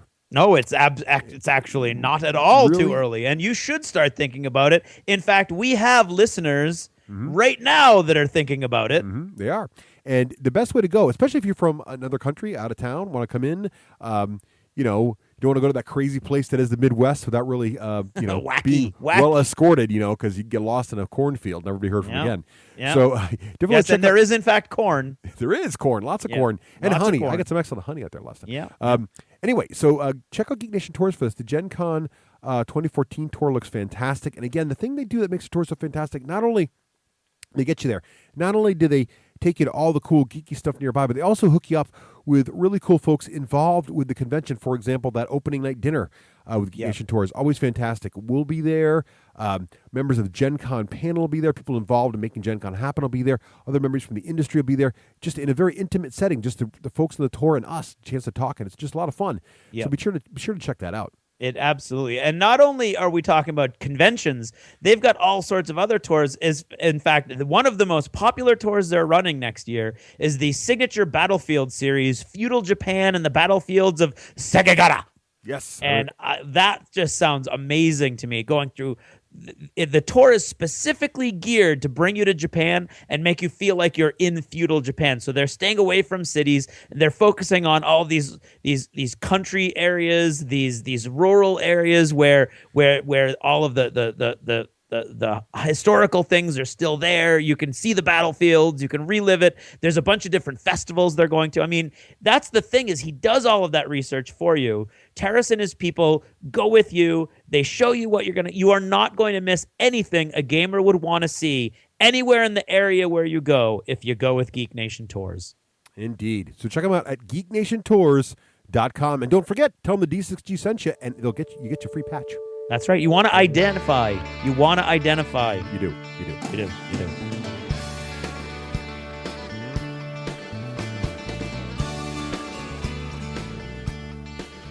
This edition of Jever Notice is brought to you by longtime listener and friend of the show, Adon, who wants to say thanks to the players in the 10 Fires of Sidonia campaign event sponsored by the 40K Fight Club and hosted at Endgame Oakland.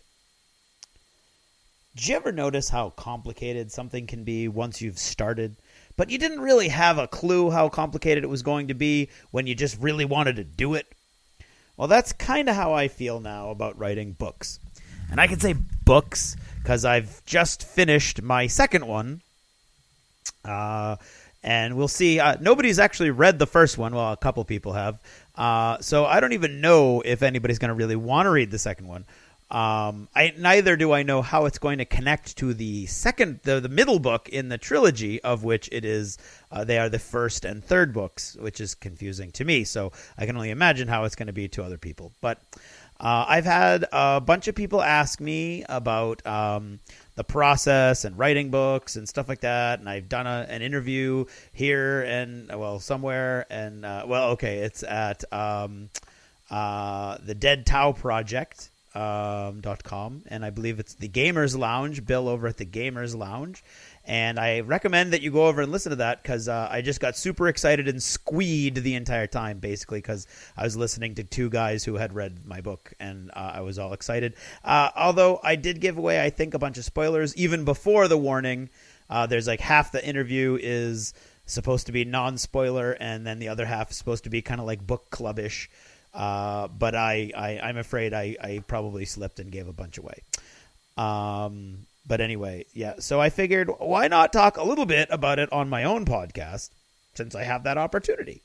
And a bunch of people have asked, and so I thought that I would take this opportunity to notice a little bit about the process, and then to tell everybody where where the whole thing is right at the moment. And of course, if you're that one guy who hated me talking about writing, you can turn off whatever device you're using now. And anybody who is allied and or shares his opinion can stop now, because that's what I'm going to be talking about.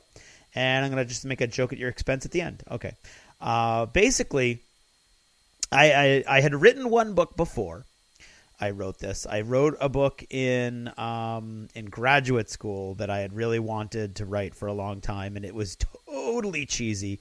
Basically a novel version of short stories that my friends my friends and I had been writing since high school, with characters that we had been writing about since high school.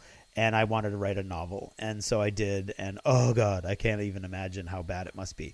Especially now, knowing how much time and effort I put into these, and the steps that I didn't take when I wrote that. But other than that, this was my first effort to do like a real job at it, and I was nervous, obviously.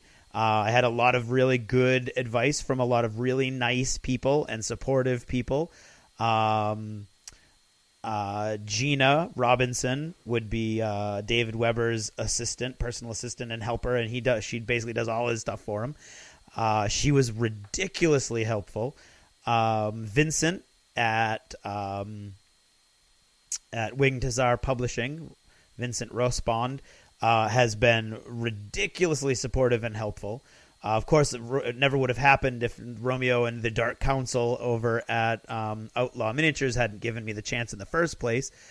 And Brian Paludo, who writes graphic novels for a living, actually sitting down with him and talking about plotting and structuring story arcs was really, really helpful also. And a bunch of other people that helped here or there or with advice and things like that. I mean, my wife has been ridiculously supportive, although she admits that until she heard the interview on the Gamers Lounge, she didn't really feel like the book was real and felt like I had set up some sort of scam, and I was actually just sitting here in the pub all summer long, I don't know, surfing the net or playing Angry Birds Star Wars. Don't let her know that I play Angry Birds Star Wars.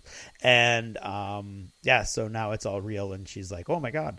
So all of those people, it couldn't have happened without them. And so with all of their help, the process is going to be different for everyone who tries this.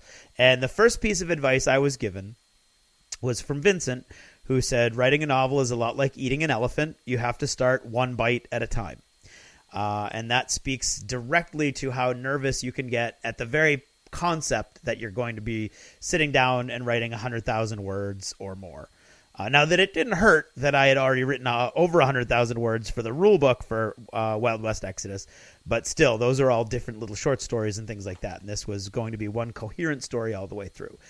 So I realized I need an outline. I now have come to the conclusion that when you talk to writers or you hear writers who say they don't work from an outline, I either think they're lying or their brains are so much more superior to mine that I can't even conceive of. It would be like somebody saying they can fly, basically.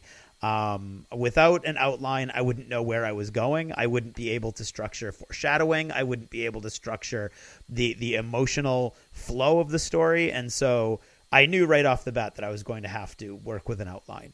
And then, so talking with Brian Paludo and his help with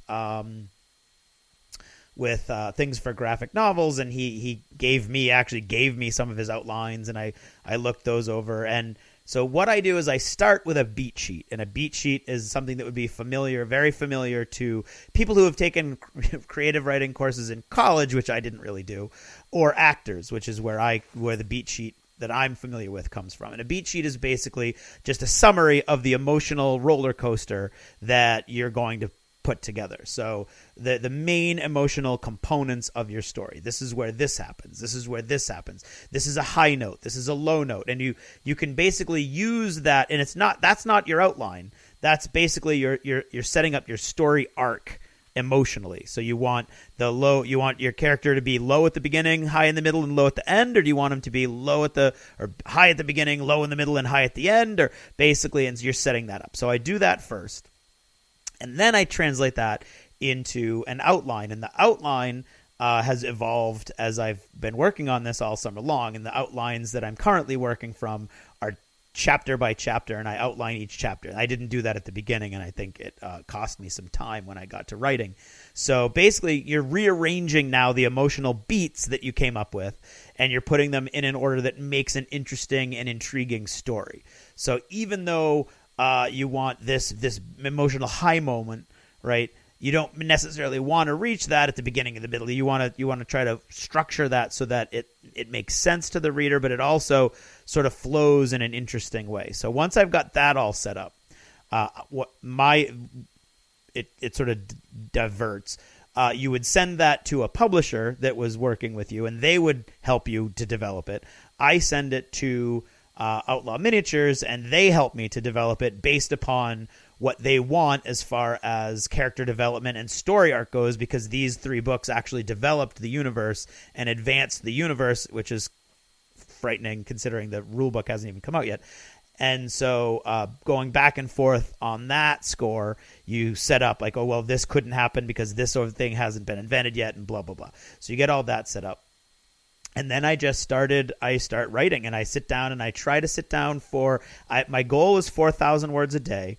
4,000 to 5,000, and it took me. I keep an Excel spreadsheet open the whole time that I can track not only the hours that I'm working, but also the number of words that I'm working a day, and I track that by day and by chapter, so I know exactly how many words are in each chapter, and my Excel spreadsheet calculates the totals that I'm coming with, because you've got a goal. Of course, my goal was 80,000 to 100,000 words. And as you may have noticed, listeners to the podcast, I am long-winded, and so I'm almost always over that. The first book was 115,000. The second book that I'm finishing, which is the third in the trilogy, blah, blah, blah, was 111,000 when I got a bunch more plot points that I was supposed to add in. But luckily there's some hiccups with the middle book, so schedule-wise I wasn't as pushed as I thought I was going to be, so I was able to go back, and I actually have edited out so far. I've gotten rid of 3,000 words, I think, and they bumped up the ceiling, so I should be okay. So I finished the book, right? I finished the book a month ago. But what that means is I finished the draft. Then what I have to do is I have to go back from the very beginning and reread the entire thing. And now I'm looking for flow. I'm looking for things that make it make sense. I'm looking for continuity, because you're all wrapped up in your own story. So you think it makes sense, but maybe somebody coming fresh to it wouldn't make sense. So not only are you trying to do that, you also need what's called an alpha reader. And the alpha reader is a person who comes to it with, you haven't like been blabbing the whole time about what it is. It's a friend of yours who you trust, who has a good eye for detail, but at the same time who you're not, talking out the ideas to. So they come to it fresh and they read it, and they say things like, I'll give you one example, an actual example from book 3. What happened to the squirrely looking guy who walked into the graveyard at the beginning of the chapter? Absolutely true. I had this squirrely guy walking into a cemetery that 2 characters were following this guy because he looked suspicious, and he was merely a device to get them into the graveyard, and he never showed up again. So that's the kind of thing that a good alpha reader is going to catch. And when you think about it, all it's going to take is 1 or 2 sentences for me to wrap up that squirrely looking guy, and that whole story just becomes seamless. And it's that sort of detail to me that really bothers me when I'm reading a book.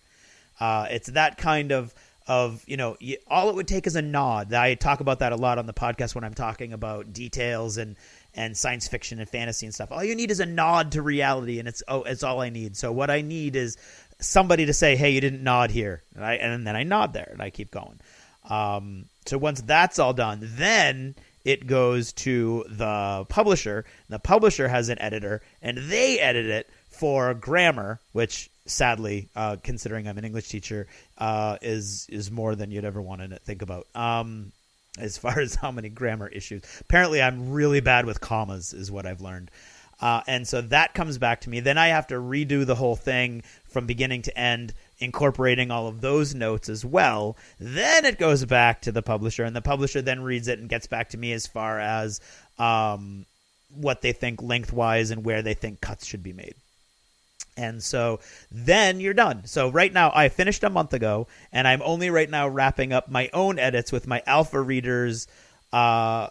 Feedback is only like halfway through the book, so I'm hoping that he can really, crank it out over the next week because the deadline is coming in a week. And I never, ever, ever would have thought about all these different steps. I never would have thought structure about the outline and all that sort of stuff. I would have thought, oh, well, I'm going to be a writer, so it's all just going to happen or I'm going to suck. And it's not that's not the case at all. The case is it's just like plotting out a painting. It's just like sketching before you take chisel to stone when you're a sculptor. It doesn't diminish any of the work that you're doing when you have to put this groundwork in, and that's what I've learned. And boy, has it been a long and difficult road. There's been a lot to learn, and I'm still learning a lot. And this is one of the longest Did You Ever Notice ever. So I hope it was intriguing and interesting. I haven't talked about writing in a long time. I'm right now working on the last of the Chaos Powers books for Fantasy Flight because I was on the first 3 and I wanted to get in on the last one. And so I'm like literally quadruple booked right now as far as my occupational life goes. So it's a little nutty, but I'm loving it and I'm living the dream. And these are if you're gonna have problems, these are kind of problems I would recommend. So thank you very much for listening, those of you who made it all this way, and good.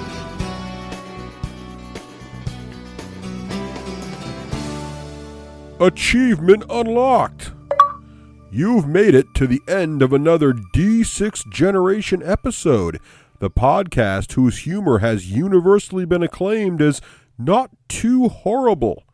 Please let us know what you thought of the show by either emailing us at info@d6generation.com or by posting in our official D6G episode thread at the top of the DACA Discussions Forum on DACA.com.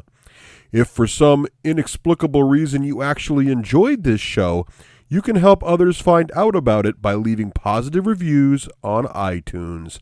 See you in 2 weeks. Thanks for listening, and happy gaming.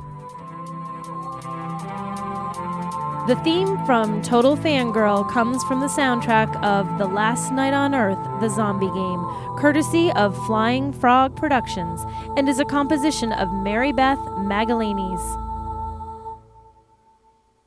Ave Maria. Okay. Owen, can you give me a little bit of noise there?